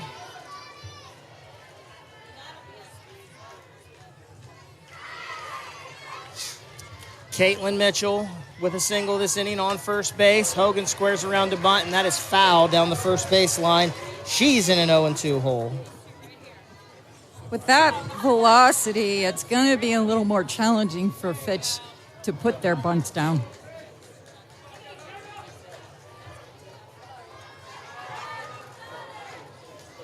No balls, 2 strikes is the count to the senior catcher for Austintown Fitch, McKenna Hogan. That one over the catcher Nowicki's head to the backstop. It'll allow Mitchell to cruise on down to second and give the Falcons a runner in scoring position.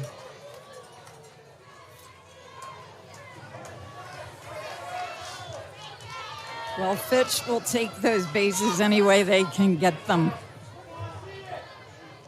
The 1-2. That one high and out of the zone. 2 balls, 2 strikes the count. We mentioned Kat Myers. She will be playing her college ball at the University of Michigan. The 2-2 swung on and missed. Myers has faced 2 batters. She has 2 strikeouts.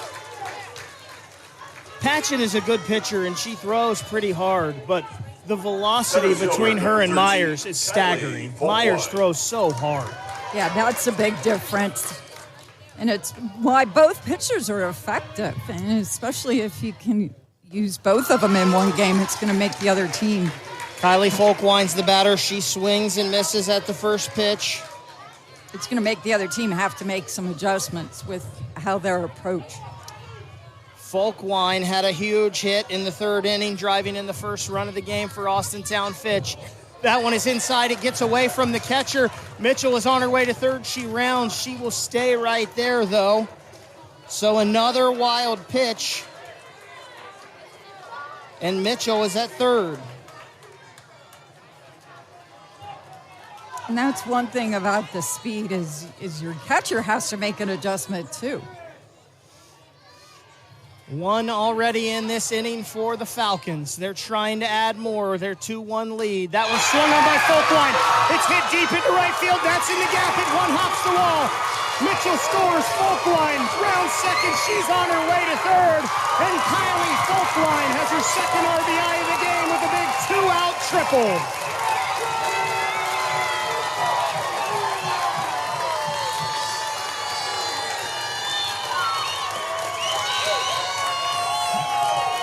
The freshman coming up big in this state championship game. That was awesome to watch, and she knew it. As soon as she put the bat on the ball, she took off like a rocket. Seeing that it was going to right center field, she knew that she could get to third base. The sophomore designated player, Samantha Severn, steps in. She's grounded out to shortstop and was out on a sacrifice attempt, or a bunt attempt to the pitcher. Player number 7, Samantha Severn. Severn, we mentioned yesterday, was 2 for 3, and she should have had a third hit. Ashley Simcoe, the second baseman for Lebanon, robbed her as she fouls this first one off. Yes, Lebanon's Simcoe robbed them of more than just one hit. She played a great second base.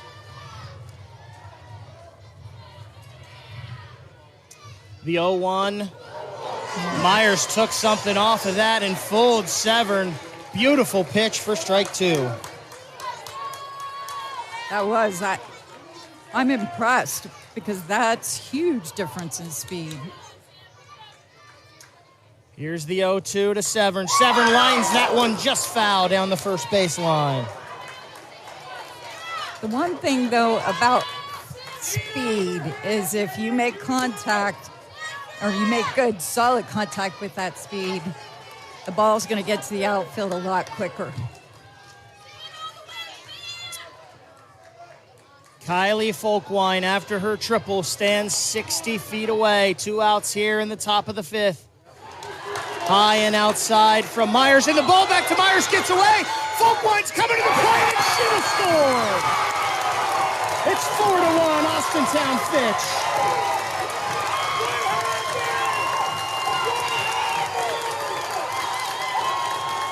Nowicki threw that one back to Myers. It tipped just off her glove and heads up base running by the freshman. She scores. And that's the advantage of having speed on the bases as well. I don't know, who do you give the error to?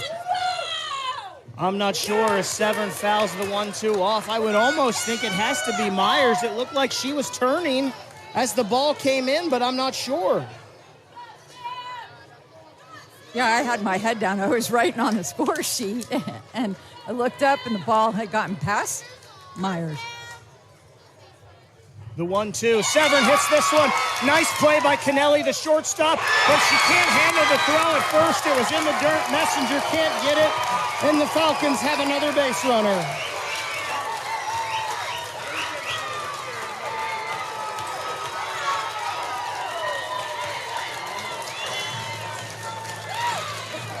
So they gave the air to the catcher, Nowicki, on that play that allows the run to score. So we have an E2 that allows the run to score. And not sure what we're going to have here on this one, but two big errors on back-to-back plays. And they have given Kennelly a throwing error. So E6 on that one.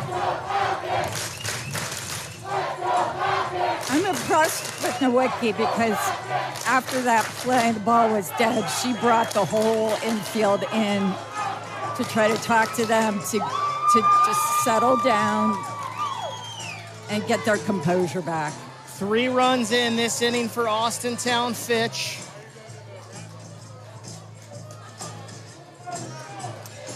No, 3 runs. 4-1 is the score on the scoreboard here. 3 hits, 2 costly errors so far for Anthony Wayne. A lot of times these games come down to being able to execute have back-to-back hits, take advantage of errors, put a hit on top of an error, and that's what we see happening in this inning.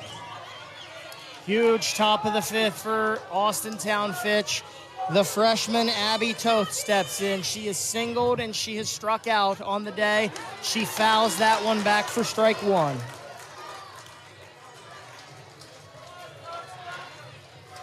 Now batting the first baseman, number 10, Abby Kat Toth. Myers had success striking out those first 2 batters, but Austintown Fitch has gotten to her since then. The 0-1 to Toth. That one's inside and it gets by Nowicki, allowing another runner to get into scoring position. And that may be the reason why she did not start the game. Wheels starting to fall off a little bit here for Anthony Wayne. Right, and we're seeing pass balls and wild pitches that are impacting. That one fouled off by Toth. 1-2 now the count. 2 outs here in the top of the 5th.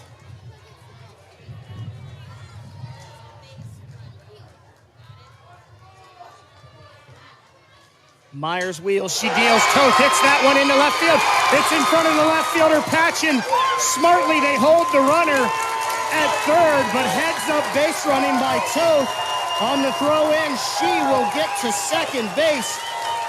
A 2-out single for the freshman, Abby Toth. Yeah, Abby did a nice job in going with that pitch and had great extension.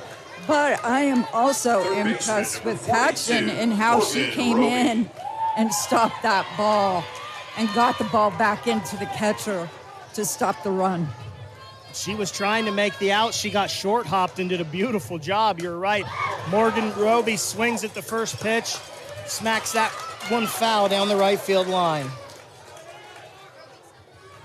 Morgan Roby, the freshman third baseman, with a chance to really break this one open here in the top of the 5th. Severn on third, Toth on second, and again, foul ball out of play down the right field line. The count is 0-2. Roby is the 8th batter of this inning for Austintown Fitch.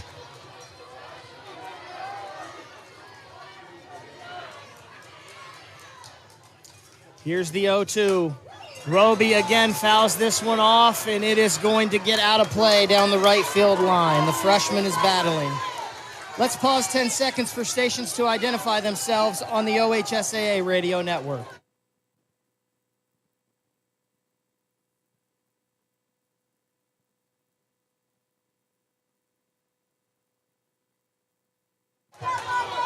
Ryan Baker, Karen Linder, glad to have you along here for this Division I state title game. 4-1 in the top of the fifth. Austintown Fitch leads Anthony Wayne. Here's the 0-2 to Morgan Roby. That one is over the head of the catcher, Nowicki, and another run will score. It's 5-1 Austintown Fitch.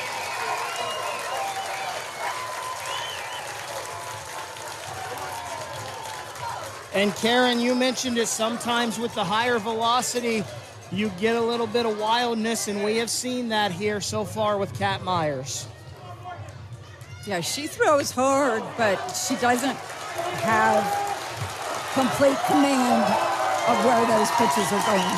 She strikes out Roby for the third out of the inning, but Austintown Fitch leads 5-1. Heading to the bottom of the fifth, let's pause for these messages from the OHSAA. It's the state softball tournament brought to you by Chocolate Milk.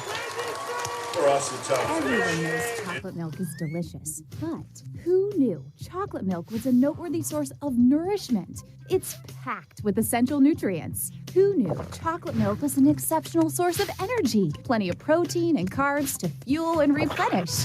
Who knew chocolate milk was a remarkable way to rehydrate? Water and electrolytes to replace fluids. When you're active, chocolate milk is a delicious way to nourish, energize, and rehydrate. Choose chocolate milk.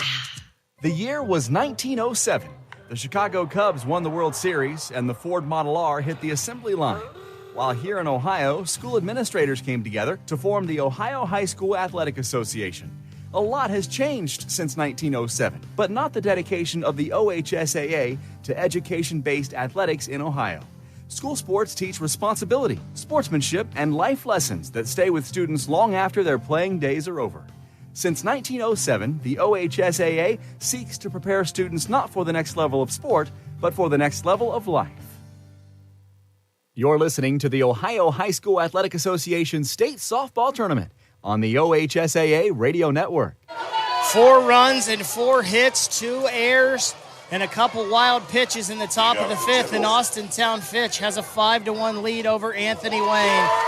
Generals Kat Myers, who came in to pitch in the top of the inning, looks at a first pitch strike from Sydney Watts. And scoring those runs has to make Sydney Watts feel so much more comfortable on the mound. Kat Myers trying to help herself and her Generals teammates. She checks her swing and gets a piece of that one. Foul ball, and she will be in an 0-2 hole. You do not want to be in an 0-2 hole against Sydney Watts.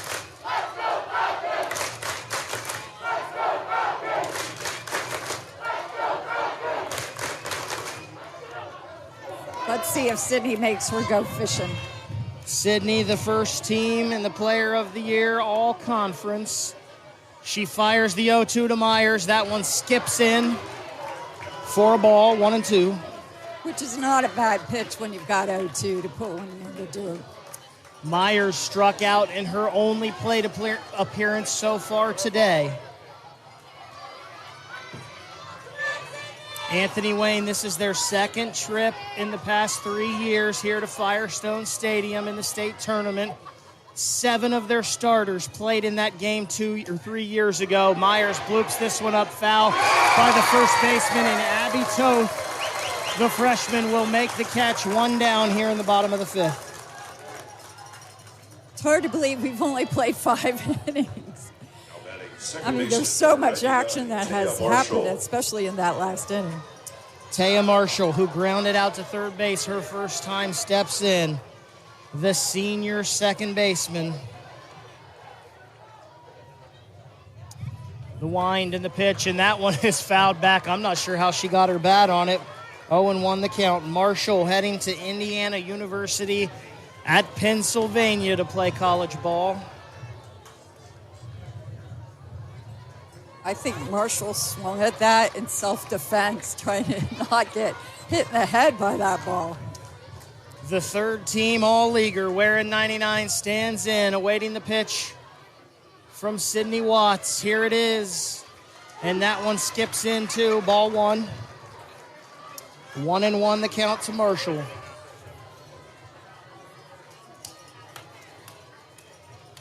If you're Anthony Wayne, man, an answer here would be nice. If you're Austintown Fitch, 1, 2, 3 would be nice. The Rock, the Fire. Marshall looks at a pitch there just a little bit low. Ball two. At this point, Anthony Wayne just needs base runners so they can make something happen. Wind picking up a little bit here at Firestone Stadium. Watts with the little bounce. And the pitch. Marshall pops that one up, foul down the third base side, and a nice catch by the freshman Morgan Roby at third base. We've got 2 outs. She was so excited she fell to her knees to be able to catch that. She's super excited that she was able to get to it. Center fielder. That'll bring up the Molly sophomore Connor. center fielder, Molly Connor. One of those 4 pitchers that Coach Myers has at his disposal. She's out in center field today. That's where she went yesterday after she was knocked out of the circle in that first inning. She struck out her first time up. She hits this one on the ground just past the third baseman, Roby. The shortstop, Ray, dives and stops it, but that'll be a base hit. The first base hit since the first inning for Anthony Wayne. They needed that, and hopefully for them, that'll help get their offense going. The leadoff batter, Abby Cannelli, to the plate now. She's walked twice in this game, and she scored the only run for the Generals. Sydney Watts now calling her infield into her as they strategize over what they want to do here. Well, there are 2 outs.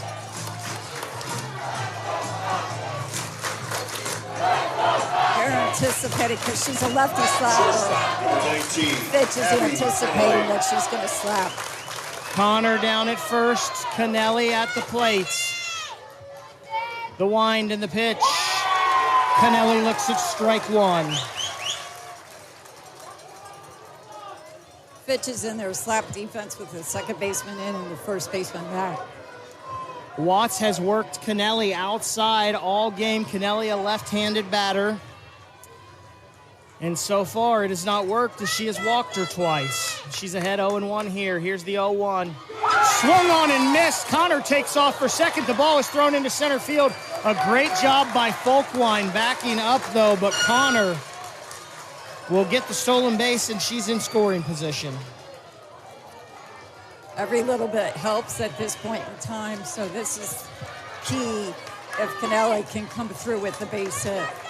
5-1 Austintown Fitch, bottom of the 5th inning, an 0-2 count to the junior shortstop, Abby Cannelli. The sophomore, Sydney Watts, brings the delivery. That one is slapped foul down the third base line.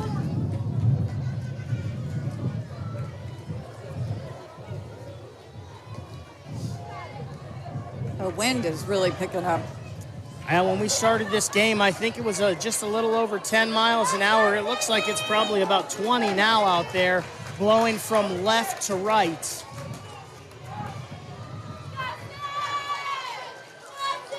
Get one up in the air to right field, and it may blow a long way. The 0-2 again. That one's high and out of the zone. Ball 1.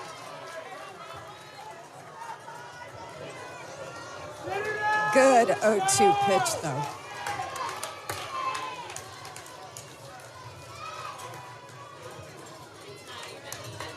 Austintown Fitch with 4 runs in the top of this 5th inning. And they have a 5-1 lead. There's the 1-2, and again, slapped foul down the left field line by Cannelli. And they have called Cannelli out. They said she stepped on the plate, and that is the end of the 5th inning. 5-1, Austintown Fitch leads Anthony Wayne. Let's pause for these messages from your local station. It's the state softball tournament fueled by Chocolate Milk. Hey, Dad. Yeah. You remember that ball game we went to a couple years ago? Sure. And how you didn't have enough cash for 2 hot dogs, so you walked with me on your shoulders until we found an ATM? And then when we got back to our seats, we never saw the hot dog guy again. Well, I don't remember all that. Yeah, that was an awesome game. You never know which moments will be the ones they'll remember forever, so take time to be a dad today. Learn more at 1-877-4DAD-411 or visit fatherhood.gov. Brought to you by the U.S. Department of Health and Human Services and the Ad Council. So when you get to the corner of Smith and Orchard, you're going to want to take a left. You are not going to Then what you're going to do is turn onto Marcy Avenue. just broke up and go past the first apparently 3 she's lights happy and then about take it. the next left. I don't really then drive think 5 she's more happy, blocks but and you should be who there. am I to judge, right? Park on the Anyway, right. That's I'll what see I you heard later last tonight. night. It's hard to concentrate on 2 things at once, like texting and driving. Stop the text, stop the wrecks. How will you stop texting and driving? Tell us at stoptextstoprex.org. Brought to you by the National Highway Traffic Safety Administration and the Ad Council.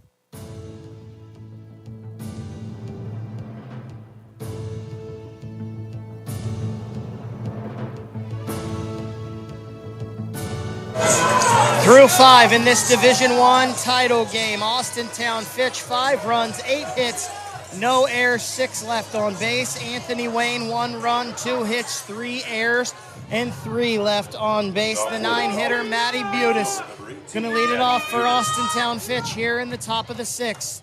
The delivery from Kat Myers is high, ball 1. Butis has struck out both times up so far. This is the first time she'll face Kat Myers, who came in the 5th inning.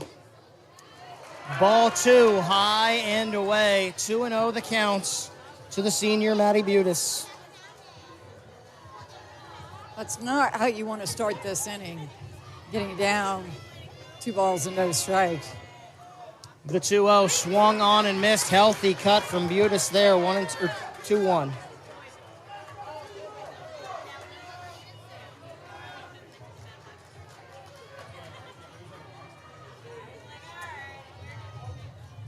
Kat Myers rocks back. Here she comes to the plate, and that one's fouled off down past third base. We have a 2-2 count. If you're wondering on the play, that last play of the last inning where Abby Cannelli was out of the box, it is being ruled 2 unassisted on that one. That's how you score it, as Myers blows that one by Butis for the first out of the inning, her 4th strikeout of the game. Well, that's what I think we need to see from Kat Myers for them to be able to get back in this game. And here comes the star so far offensively, Ayla Ray, as she looks at a strike on the outside corner. Ray led off the 5th with a huge home run to right field. She's also singled. She scored 2 runs in this one. The junior shortstop. She goes around to bunt, and that one is going to be foul for strike number 2. Mention Ray's going to Youngstown State. How about this, Karen? Her father, Renaud, scored the game-winning touchdown in the 1997 National Championship game for Youngstown State. So coming up in big moments is what happens in the Ray family. Right, great bloodline for sure. Her dad played for the great Jim Tressel. Here's the 0-2 to Ray, and she swings it one out of the zone. Strike 3, 5 strikeouts now for Myers. That's 11 strikeouts for Anthony Wayne pitchers in this game so far. Unfortunately, though, they're trailing on the scoreboard 5-1. Like I said earlier, it comes down to a team being able to have that inning where they can put back-to-back hits or bunts together and take advantage of mistakes, and that's what gave Fitch the lead. Caitlin Mitchell looks at a strike on the inside part of the plate, awaiting the 0-1 from Kat Myers. There it is. She smacks this one past the second baseman into right field. It's going to roll all the way to the fence. Caitlin Mitchell has her 3rd hit of this game, a 2-out double for Austintown Fitch. She had a great swing on that pitch. Got really good extension. And with the speed of the turf, the ball went all the way to the fence, allowing her to get to second base. Caitlin Mitchell singled in the first. She singled and scored in the fifth. And now she has a double here in the sixth. That brings up Sydney Watts. She looks at a ball high and away. Sydney Watts so far a sacrifice, a base on balls, and a strikeout.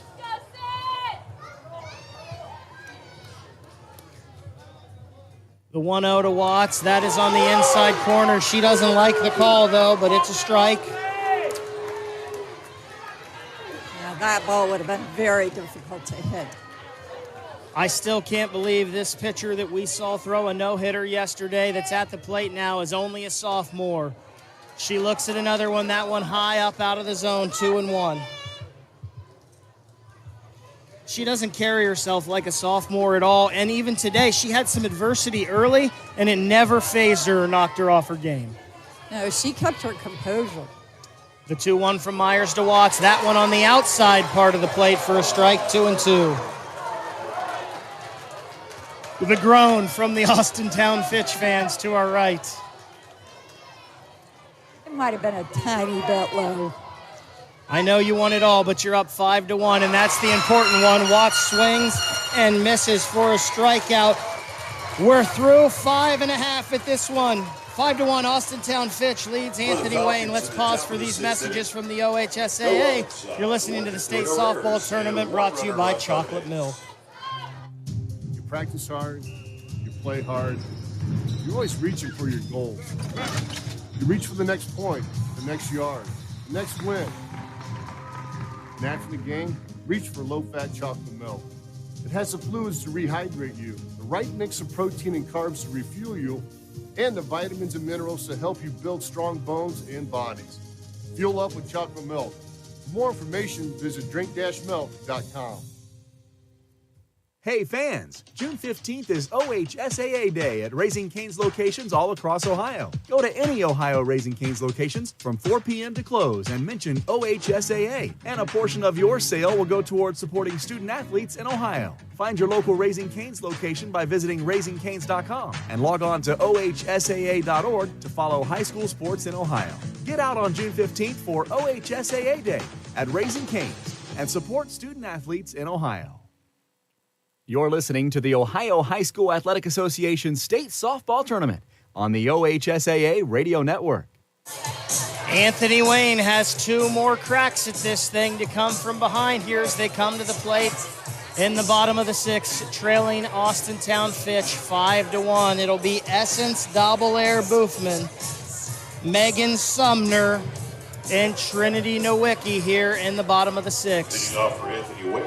And if you're Anthony Wayne, you hope they can put the bat on the ball like the bottom of the order did. Essence Daubelair Buckman. Here's the first pitch to Boofman, and she lays off. It's a ball outside. Boofman has struck out twice so far in this game.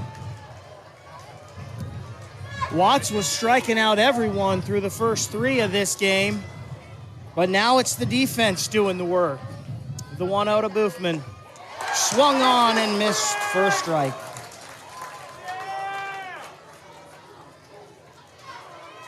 Watts, what makes her so effective is she has both the speed and the movement, and it's hard to tell where that ball is going to end up. The 1-1. DB looks like she's going to bunt. She pulls the bat back. Just a little bit low and outside, 2-1.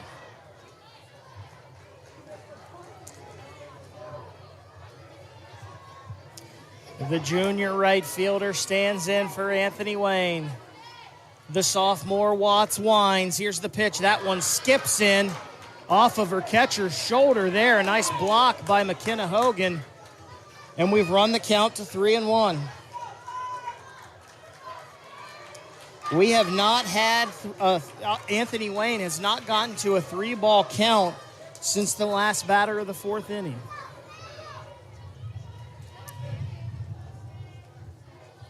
Daubelair Boofman making Watts work here to start off the bottom of the 6th. Here's the 3-1. Called strike 2 on the outside corner. Perfect location, Karen, on that one. She painted that corner and it curved away from DB.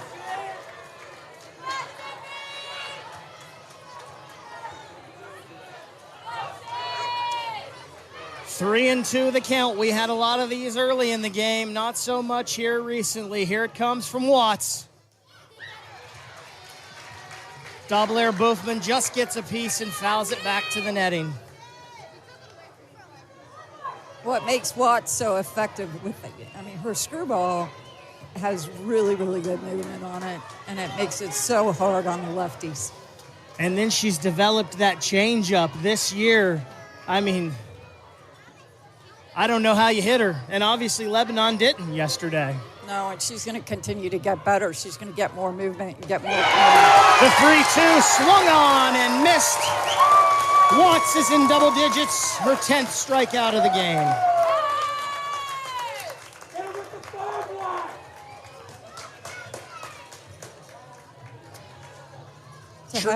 To have speed and movement on that corner of the plate just separates her from even very good pitchers.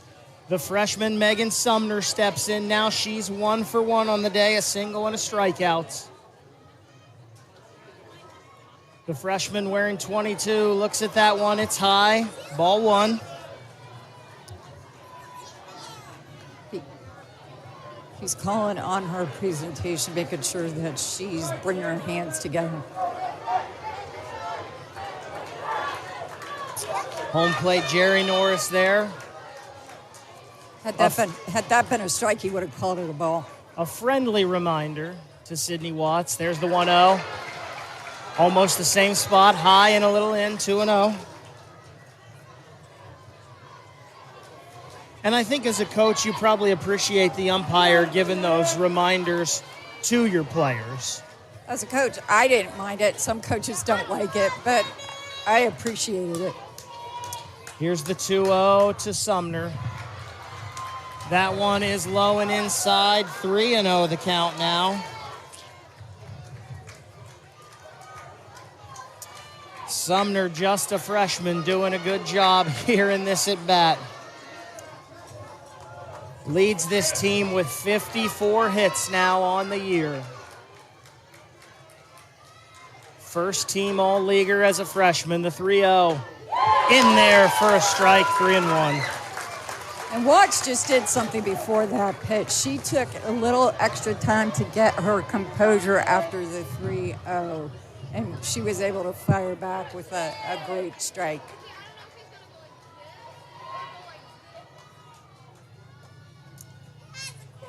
Watts looking in. Here's the 3-1 to Sumner. That one, a strike on the outside part of the plate, and we're full again, 3-2.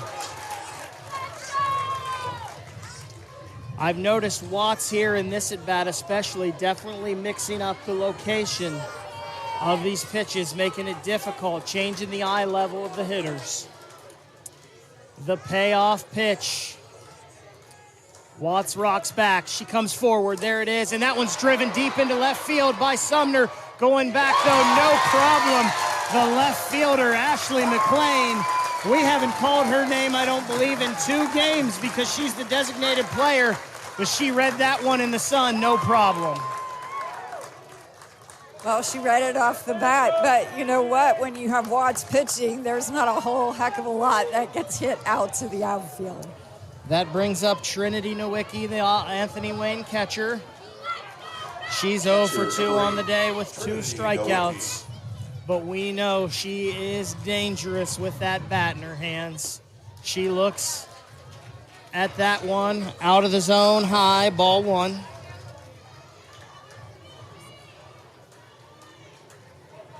That might have been the first out of the game hit to an outfielder.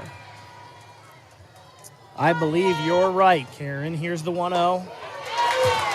Painting that outside. She hasn't gone to that side of the plate very often today, but when she has been right on the black, 1-1. Yeah, with movement, and that's command.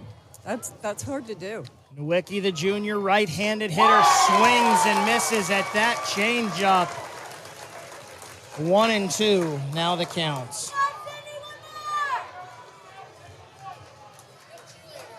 That's so hard to hit when she's throwing at 68, 69, and then she throws one in there, the mid-50s. Just a thing of beauty there from Watts, the 1-2. Swung on and missed, strike 3. 11 strikeouts for Watts. We head to the 7th inning. Austintown Fitch 5, Anthony Wayne 1. Let's pause for these messages from your local station.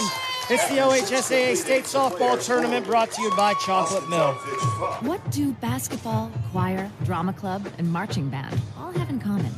They're all high school activities that offer learning opportunities not necessarily found in the classroom. They take up just a fraction of a typical Ohio high school's budget, and they go a long way to giving young people the tools they need to thrive. High school activities, they're more than extracurricular.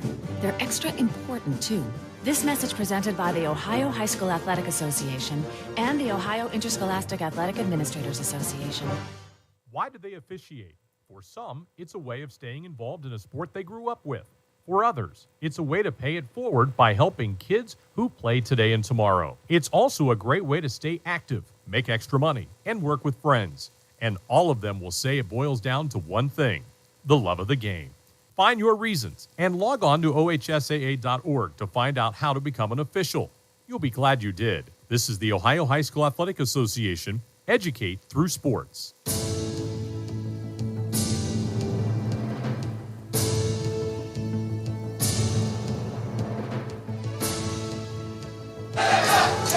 Top of the 7th inning here at Firestone Stadium. Austintown Fitch leads Anthony Wayne 5-1 in this Division I state championship game. McKenna Hogan, the cleanup hitter, leads off for Austintown Fitch here, and she looks at a first pitch strike on the outside corner from Kat Myers. I'm sure Fitch would love to get another runner and get another run just to add to their total. Hogan looks at a ball that skips in, 1-1 the count. Hogan has walked and struck out twice in this one. Austintown Fitch hoping for some insurance runs. Anthony Wayne hoping to get out of here unscathed and on to their part of the 7th. The 1-1 again, right on that outside corner, strike 2. And she kept that down right at the knees. That was a very nice pitch. The 1-2 from Myers to Hogan. It's on the way, and that one is just high and inside. Ball 2. It looked like Hogan was trying to get hit by that pitch. Well, that's one way again on base.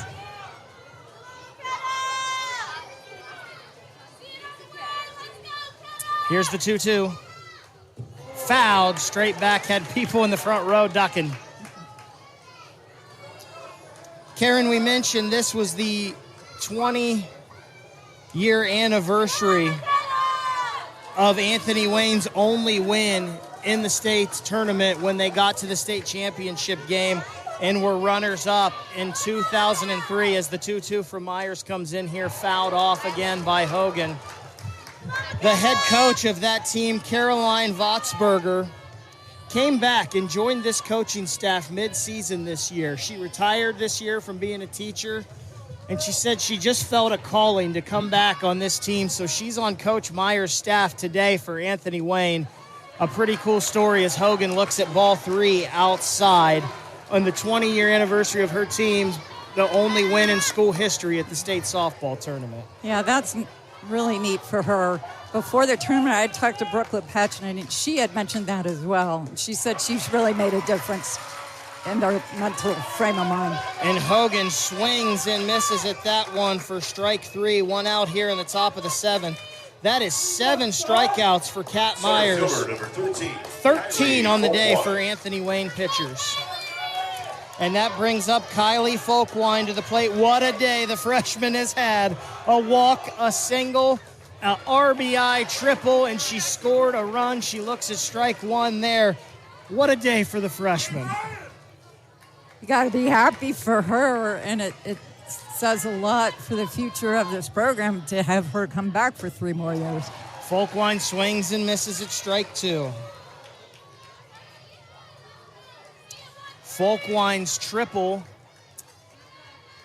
in the 5th inning was the third batter that Myers had faced and helped break that inning open for 4 runs. She looks at ball 1 up and out of the zone there.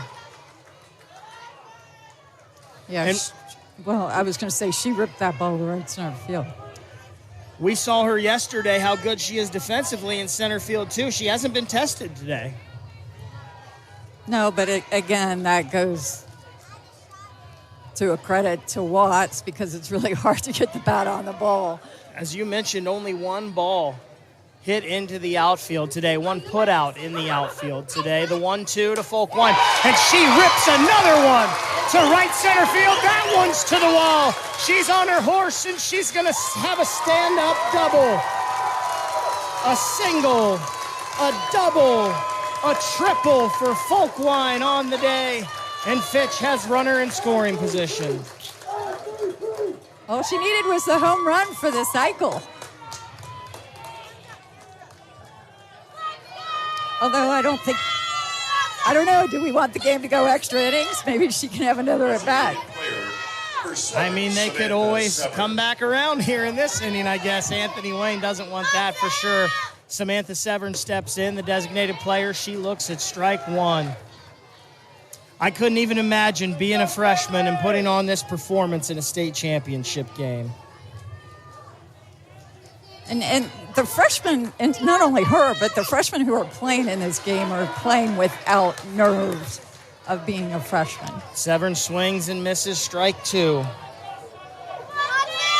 Severn was awesome yesterday with the bat. Today, however, she is grounded out to short, grounded out to the pitcher, and reached on an error. The 0-2 fouled straight back. That was coming right at you, Karen.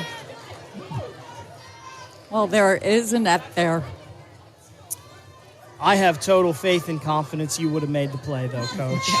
It would have been naturally instinctive for me. Here's the 0-2 again. Severn smacks this one down to third. It's fielded in fair play by Sumner. She throws across. They get the out. They throw back and try to get the runner Folkwine at third, and she will score on the air, and it is now 6-1 Austintown Fitch. Well, Anthony Wayne was trying to be aggressive to pick the runner off at third base, and it just got away from the third baseman, which allowed that run to score. Abby Toth, the freshman, will come to the plate. Waiting to see the scoring on that one. Toth swings and misses at the first offering from Myers. Falls behind 0-1. And it is a throwing error on the first baseman that has allowed the run to score. So an unearned run, but Folkwine is in regardless. Toth swings and misses again, strike 2. If you're Anthony Wayne, you surely hate seeing that happen. 4 errors for Anthony Wayne now on the day, and a few of them have been very, very costly. The wind and the pitch. Toth puts that one on the ground. Nice diving stop by Sumner. She gets up and throws a strike to Messenger for the third out of the inning.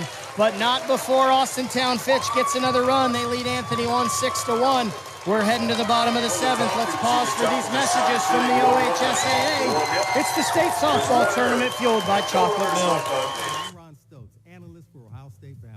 I'm Jim Lachey, analyst for Ohio State football. Want an edge on your competition? Start by eating a balanced, nutrient-rich diet packed with protein, carbohydrates, and dairy. And finish with a low-fat or fat-free chocolate milk. It provides 9 essential nutrients to replenish the fluids lost when you've given it your all. You've trained, practiced, and played. Now fuel up with chocolate milk. For more information, visit drink-milk.com. American Dairy Association Mideast is a proud sponsor of Ohio State Athletics. The game is over, but this time, instead of asking how many goals did you score or what were your stats, try asking these questions. Were you a good teammate? Were you coachable? Did you give 100%? And did you have fun? Because those are the values that school sports instill in Ohio's young people. where winning and losing are secondary to the life lessons that will stay with kids long after their playing days are over. This is the Ohio High School Athletic Association. Educate through sports. You're listening to the Ohio High School Athletic Association State Softball Tournament on the OHSAA Radio Network. Well, it's all come down to this. Bottom of the 7th inning. Anthony Wayne coming to bat. They trail Austintown Fish. 6-1 Division I state championship on the line.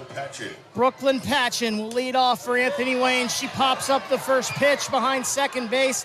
And Caitlin Mitchell, the second baseman, will make the play for the putout, one away. Patchen was up there to hit. She attacked that first pitch and just missed it. Got underneath it. Batting number 14, Allie Myers. Sydney Watts, so far in this state softball tournament, has allowed 1 run.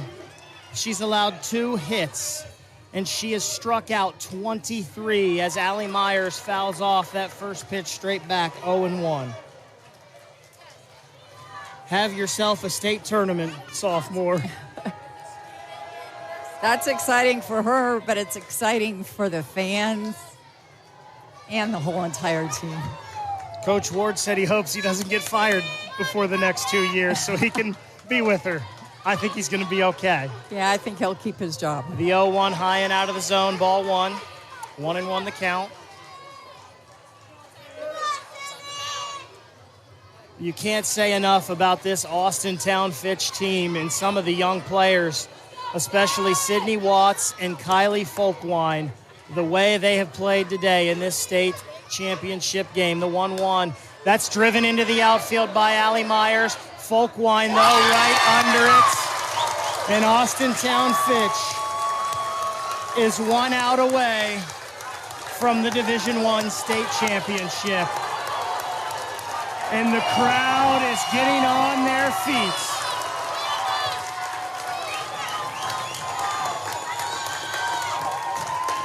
Kat Myers will be the batter for Anthony Wayne. Sydney Watts asking for the signs again. She's got it. Here's the pitch. High and out of the zone, ball 1. I'm guessing, Karen, the heart's pumping just a little bit faster right now. Oh, everybody on that field, their heart's pumping. And every defensive player out there wants the ball hit to them. The 1-0 from Watts, high and out of the zone again. It's a 2-ball, no strike count to the senior Kat Myers. And if you're Kat Myers, you want to get on base any way that you can. Here's the 2-0 to Myers. Again, high and out of the zone, ball 3. And I don't think we've seen that. Maybe one other time did we get 3-0 count. 3 balls, no strikes, 2 outs here in the bottom of the 7th inning. Austintown Fitch with a 6-1 lead over Anthony Wayne. The 3-0 to Kat Myers, called a strike. Well, you knew Kat Myers wasn't going to swing at that 3-0 pitch. That one a little high, too, at the top of the zone there, but she got it in there. The sun starting to become a factor here at Firestone Stadium as it starts to set behind us. The 3-1 from Watts. That one is low and inside for a ball. So Anthony Wayne wanted to get a base runner here. They have done that via the walk. Watts has now walked 3. Maddie Sumner in to pinch run for Kat Watts. Sumner, the senior, has 10 stolen bases on the year, so definitely a threat out there. Although you need more than just her. I don't know if we'll see her running in this situation. No, you want to put the bat on the ball and you actually need a base hit. If not, something in the gap. So here's the 8-hole hitter, senior Taya Marshall. Marshall on the day is 0 for 2, and she looks at a first pitch strike right down the middle.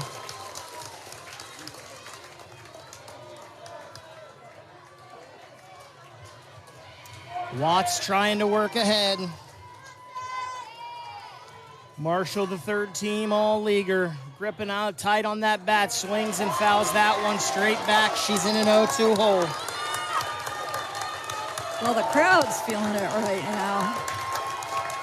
Got to think Watts is going to try to get her to chase something here. Yeah, definitely. I mean, I don't know that you're going to go right down the middle of the plate. Maybe paint a corner, but probably off the plate a little bit. Fitch is 1 strike away.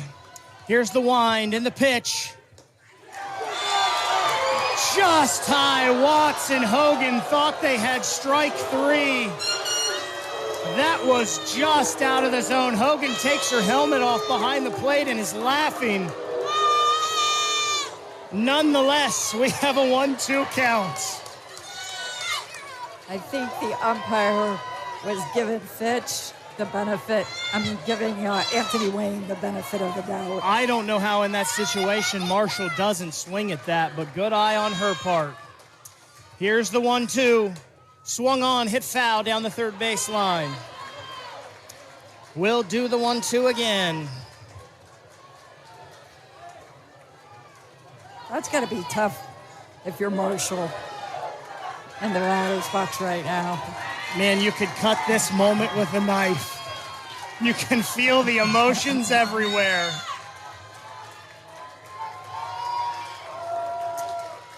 Watts gets the sign. She's got the ball. Here's the 1-2 again. Thrown in there and fouled off again by Marshall. The senior is battling up there at the plate. Yep. Anthony Wayne not going away easy here. No, she doesn't want to be the last batter. She wants to extend this game.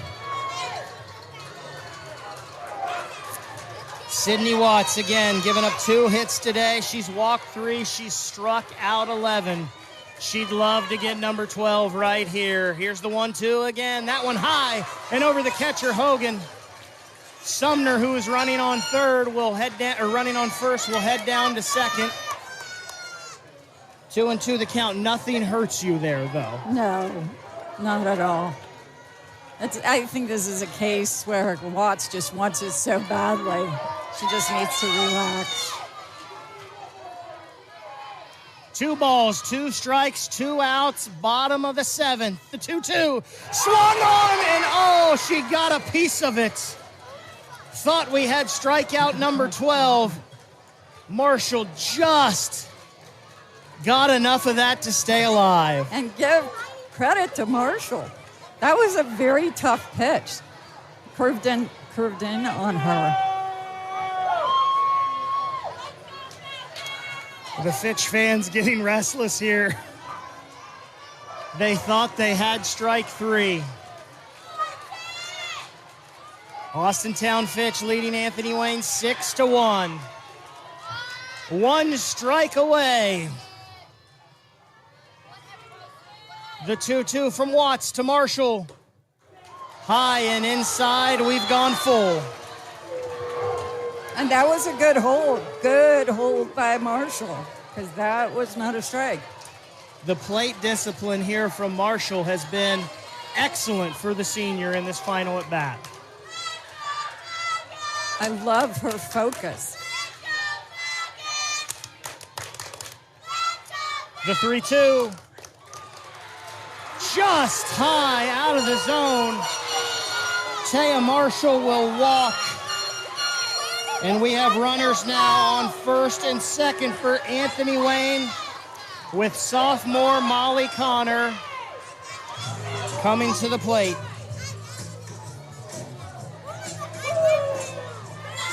Molly had a base hit in her last at bat.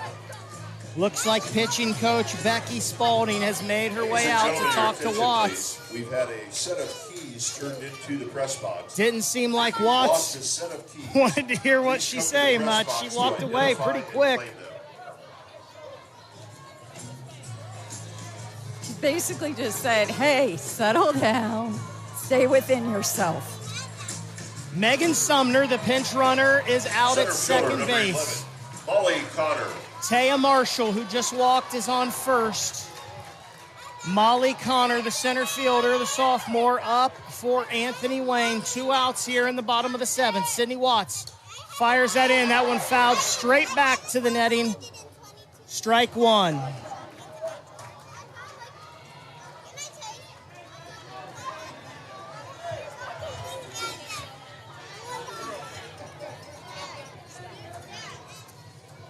Sydney Watts ahead 0-1.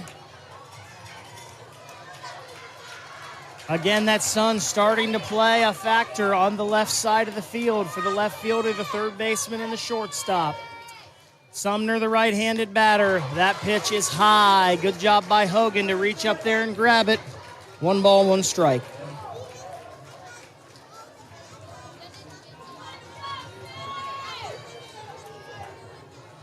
All the Austintown Fitch fans are on their feet, and they have been for a while now. Anthony Wayne to our left, all sitting down, ready to explode. If Molly Connor can get a hit here, the 1-1. Swung on and missed, strike 2. Sydney did a good job keeping the ball. She took the ball up in the zone, and Connor tried to attack something that was very difficult to put the bat on the ball. A lot of fans right now with their phones out, trying to get a video of the last out in this state championship game. The 1-2 from Watts. Low and inside, ball 2. 2 balls, 2 strikes, 2 outs. Yeah, these last 2 batters, she has not had as much command as she's had earlier.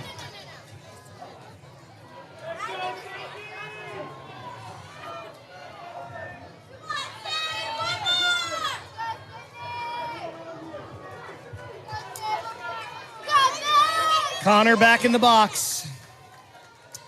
Ready for this 2-2 pitch. Here it comes. Strike 3, swinging. And Austintown Fitch, for the first time in school history, are the state's softball champs. There are no errors and 2 runners left on base. Your final score. 6-1 is your final score. They beat Anthony Wayne behind Sydney Watts. 2-hit, 12 strikeout performance. Karen, what can you say about Sydney Watts and the performance she's had these last 2 days? Just incredible composure, confidence in herself, and you can tell she's also confident in the defense behind her, where Fitch's defense played awesome. So they really did earn this victory, both offensively and defensively and in the circle. Austintown Fitch, your Division I state softball champions in 2023. We'll have the trophy presentations, go over the final numbers, and wrap this one up. But first, let's pause for these messages from the OHSAA. This is the state softball tournament on the NFHS network and the OHSAA radio network, brought to you by Chocolate Milk. I'm Ron Stokes, analyst for Ohio State basketball. I'm Jim Lachey, analyst for Ohio State football. Want an edge on your competition? Start by eating a balanced, nutrient-rich diet packed with protein, carbohydrates, and dairy. And finish with a low-fat or fat-free chocolate milk. It provides 9 essential nutrients to replenish the fluids lost when you've given it your all. You've trained, practiced, and played. Now fuel up with chocolate milk. For more information, visit drink-milk.com. American Dairy Association Mideast is a proud sponsor of Ohio State Athletics. The game is over, but this time, instead of asking how many goals did you score or what were your stats, try asking these questions. Were you a good teammate? Were you coachable? Did you give 100%? And did you have fun? Because those are the values that school sports instill in Ohio's young people, where winning and losing are secondary to the life lessons that will stay with kids long after their playing days are over. This is the Ohio High School Athletic Association. Educate through sports. Hey fans, June 15th is OHSAA Day at Raising Cane's locations all across Ohio. Go to any Ohio Raising Cane's locations from 4 p.m. to close and mention OHSAA, and a portion of your sale will go towards supporting student athletes in Ohio. Find your local Raising Cane's location by visiting raisingcanes.com and log on to ohsaa.org to follow high school sports in Ohio. Get out on June 15th for OHSAA Day at Raising Cane's and support student athletes in Ohio. You're listening to the Ohio High School Athletic Association State Softball Tournament on the OHSAA Radio Network. To get your awards. Austintown Fitch, your Division I state softball champions. They beat Anthony Wayne today by a score of 6-1. And what a performance, what a gutsy performance from both of these teams today. They were both battling all day long, Karen. You could feel the emotion and you could see the intensity. And even in that last inning, you saw the focus coming from the Anthony Wayne hitters, even though they were down 6-1. Just a reminder, this broadcast is a presentation of the Ohio High School Athletic Association Radio Network and the NFHS Network. Any commercial use, retransmission, or distribution without the express written consent of the OHSAA and the NFHS is strictly prohibited. The announcers and production staff for this game were selected by the Ohio High School Athletic Association. For more information, log on to the OHSAA Radio Network at ohsaa.org.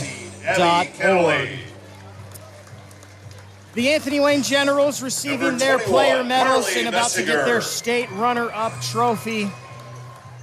They finished the year 28-5.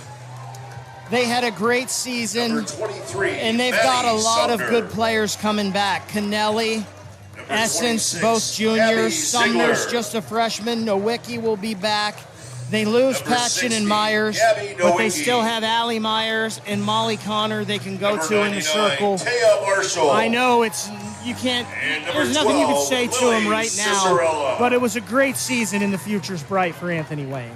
Right, and they need to hold their heads up because, they did a great job in the regular season, even for them to win the regionals against Holland Springfield, who they lost twice to early in the season, which allowed them to get to state. And then they played had a great game yesterday. So they have a lot to keep their head up about. And what a story that is. 3 years ago, they lose twice to Springfield in the regular season. They win and make it here. Last year, they beat Springfield twice in the regular season. Springfield gets here. Then this year, they lose to Springfield, and then they get here again. Let's head down to the field to OHSAA Director of Media Relations, Tim Street, as he gives them the runner-up trophy. Ladies, exactly 20 years ago, Anthony Wayne High School took home the state championship trophy in softball. And with your game here today, you have proven, once again, that you're not only one of the top teams in Northwest Ohio, but you're one of the top teams in the state of Ohio.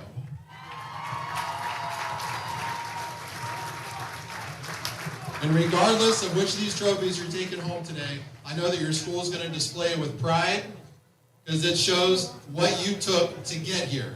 You play in one of the toughest regionals in the state of Ohio. And you know who's the #1 team in the state that was in your regional. You knocked them off to get to the state tournament. You beat the #2 ranked team in the state semifinal to be one of the teams that's playing on the last day of the season.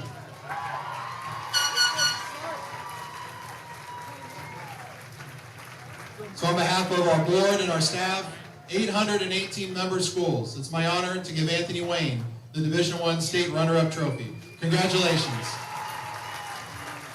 The Anthony Wayne Generals, 28-5, your state softball runners-up in Division I this year. We'll have the presentation of the championship trophy next. Let's pause first for these messages from your local station. This is the OHSAA Softball State Tournament on the NFHS Network and the OHSAA Radio Network, brought to you by Chocolate Milk. What do basketball, choir, drama club, and marching band all have in common? They're all high school activities that offer learning opportunities not necessarily found in the classroom. They take up just a fraction of a typical Ohio high school's budget, and they go a long way to giving young people the tools they need to thrive. High school activities, they're more than extracurricular. They're extra important, too. This message presented by the Ohio High School Athletic Association and the Ohio Interscholastic Athletic Administrators Association. Why do they officiate? For some, it's a way of staying involved in a sport they grew up with.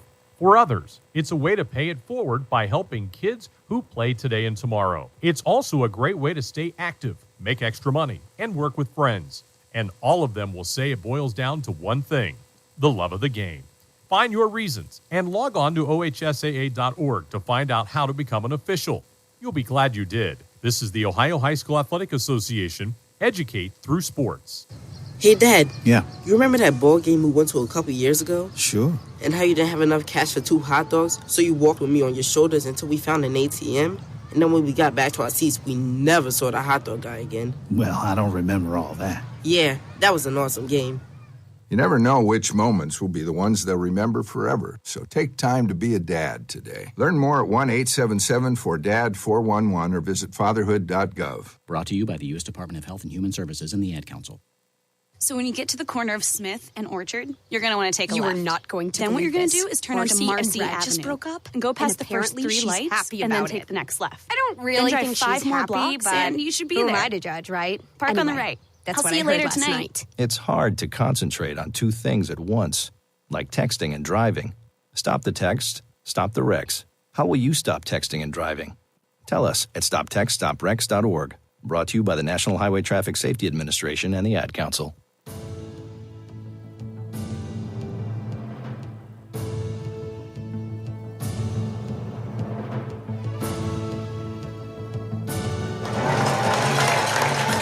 Welcome back to Firestone Terry Stadium Brock. as the Austintown Fitch players are getting their individual Assistant medals coach Becky for winning the Spalding. Division I state championship. They knock off Anthony Wayne today Assistant by a coach score Bob Jones. of 6-1. Let's pause 10 seconds real quick for stations to identify Assistant themselves on the coach OHSAA Nicole radio Fiddler. network.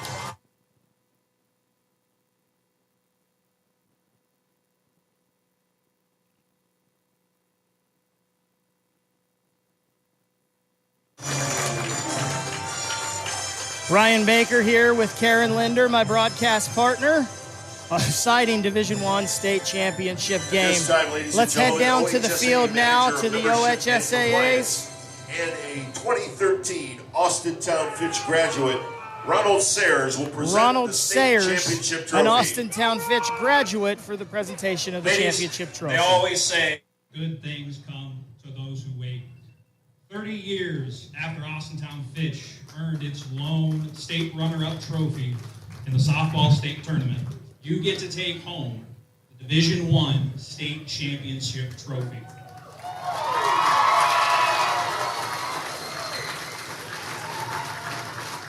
Coach Ward, you led this team through an outstanding year.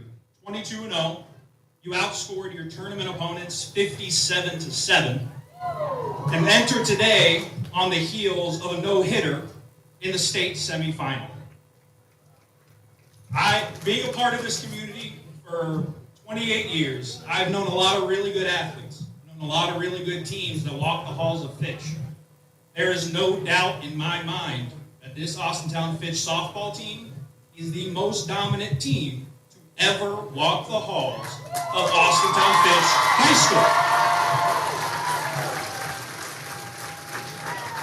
On behalf of our board of directors, the OHSAA staff, our 818 member high schools, it is my greatest honor to present to you the Division I 2023 State Softball Championship Trophy. What a moment there for the Austintown Fitch community as they get their first ever state softball championship trophy. Karen and I will be back to give you the final numbers and wrap this one up. Austintown Fitch winning the state championship 6-1 over Anthony Wayne. Let's pause for these messages right now from the Ohio High School Athletic Association. It's the state softball tournament on the NFHS Network and the OHSAA Radio Network, brought to you by Chocolate Milk. Hi, I'm Ron Stokes, analyst for Ohio State basketball. I'm Jim Lachey, analyst for Ohio State football. Want an edge on your competition? Start by eating a balanced, nutrient-rich diet packed with protein, carbohydrates, and dairy. And finish with a low-fat or fat-free chocolate milk. It provides 9 essential nutrients to replenish the fluids lost when you've given it your all. You've trained, practiced, and played. Now fuel up with chocolate milk. For more information, visit drink-milk.com. American Dairy Association Mideast is a proud sponsor of Ohio State Athletics. Hey fans, June 15th is OHSAA Day at Raising Cane's locations all across Ohio. Go to any Ohio Raising Cane's locations from 4 p.m. to close and mention OHSAA, and a portion of your sale will go towards supporting student athletes in Ohio. Find your local Raising Cane's location by visiting raisingcanes.com and log on to ohsaa.org to follow high school sports in Ohio. Get out on June 15th for OHSAA Day at Raising Cane's and support student athletes in Ohio. Preps is your source for high school sports. From schedules to stats, live scores, rosters, video, and photos, Max Preps has it all. And when you download the Max Preps app, you can add your favorite teams and get notified on the go. Have your own personalized scoreboards and stay updated on the latest news surrounding your high school team. As a proud partner of the Ohio High School Athletic Association, Max Preps wishes every student, athlete, and coach out there a very successful season. You're listening to the Ohio High School Athletic Association State Softball Tournament on the OHSAA Radio Network. Austintown Fitch beats Anthony Wayne 6-1 in the Division I State Softball Championship game. Let's go ahead and give you the final numbers on this one. Austintown Fitch, 6 runs, 10 hits, no errors. Anthony Wayne, 1 run, 2 hits, 4 errors. Sydney Watts on the mound for Austintown Fitch. Karen, in 2 games in this state softball tournament, she was absolutely brilliant. Today, she gives up 2 hits, 1 run. She walks 4, she strikes out 12. For the tournament, 2 hits, she walked 6, she gave up 1 run, and she struck out 24 batters. For a sophomore to be that dominating it's just incredible. And you got to give her credit. And you also have to give her coaching staff credit, because for a sophomore to come in and be able to keep her composure like she did, that is a testament to what their team is. And at the plate today, Austintown Fitch got a huge performance from Caitlin Mitchell. She went 3 for 3 and scored a run, but none bigger than what they got from the freshman Kylie Folkwine. She went 3 for 3. She drove in 2. She scored 2. She had a walk. She had a single, a double, and a triple. The freshman coming up huge on the biggest stage. Yeah, it's nice to see freshmen not be intimidated by the environment. But I also want to give a shout out to Ayla Ray, who hit that home run. That monster home run to give them the lead. So, it was a total team effort. They had 10 hits as a team. Even though they had 13 strikeouts, it didn't faze them. They were able to put runs on the board because they had back-to-back hits, executed bunts, and took advantage of Anthony Wayne's mistakes. And that home run by Ray led off that 5th inning that really broke it open for Austintown Fitch. It drove Brooklyn Patchen out of the game. They scored 4 runs in that inning, and that's where the wheels came off for Anthony Wayne. Absolutely. They did a phenomenal job of keeping the pressure on even when Patchen left the game. For Anthony Wayne, we mentioned 28-5, a great season. Brooklyn Patchen today, she pitched the first 4 innings. She gave up 6 hits, 3 runs, all of them earned. She walked 3, she struck out 6. Kat Myers came in relief. She pitched 3 innings, gave up 4 hits, 3 runs, none of them earned. And she had 7 strikeouts, 13 strikeouts from that pitching staff. It doesn't matter who they throw, they're dangerous. Yeah, and that's why they have the record where they've had 28 wins on the season. And unfortunately for them, their season doesn't end the way they want it to, but still a great year for Coach Myers and his team. Absolutely. They were fun to watch. They kept their intensity, they kept their focus, and they battled throughout the whole entire game. Karen, I'll tell you what else was fun working with you these past 2 days. I had a blast. Luckily, we had some great games on the field that would call themselves, so I didn't have to call it for them. So it was a great time working with you these last 3 games. Thank you. I very much enjoyed it. Once again, our final score in this OHSAA Division I state championship game.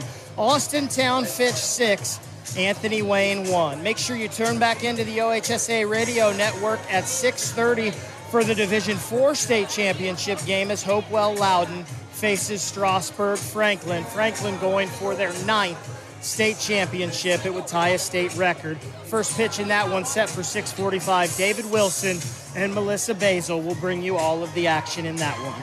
On behalf of the OHSAA Executive Director Doug Ute, Radio Network Executive Producer Tim Streed, Engineer Kevin Fowler, our on-site producer Jackson Lightcamp, our man on the graphics Tim Capel, and our cameraman Ethan Kokentite, and my broadcast partner Karen Linder, I'm Ryan Baker. Once again, congratulations to the Falcons of Austintown Fitch for the first time in school history, Division I state softball champions. The preceding broadcast has been a presentation of the OHSAA Radio Network, fueled by Chocolate Milk.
Hi, it's Mark Means, host of By All Means, Tuesdays at 5, right here on Western Reserve Radio, WRDB, The Scourge. I spend a lot of time in the backyard, and I'm the center of attention at summer barbecues. In '96, I made some of the tastiest s'mores. And in '09, it was me, your backyard fire pit, that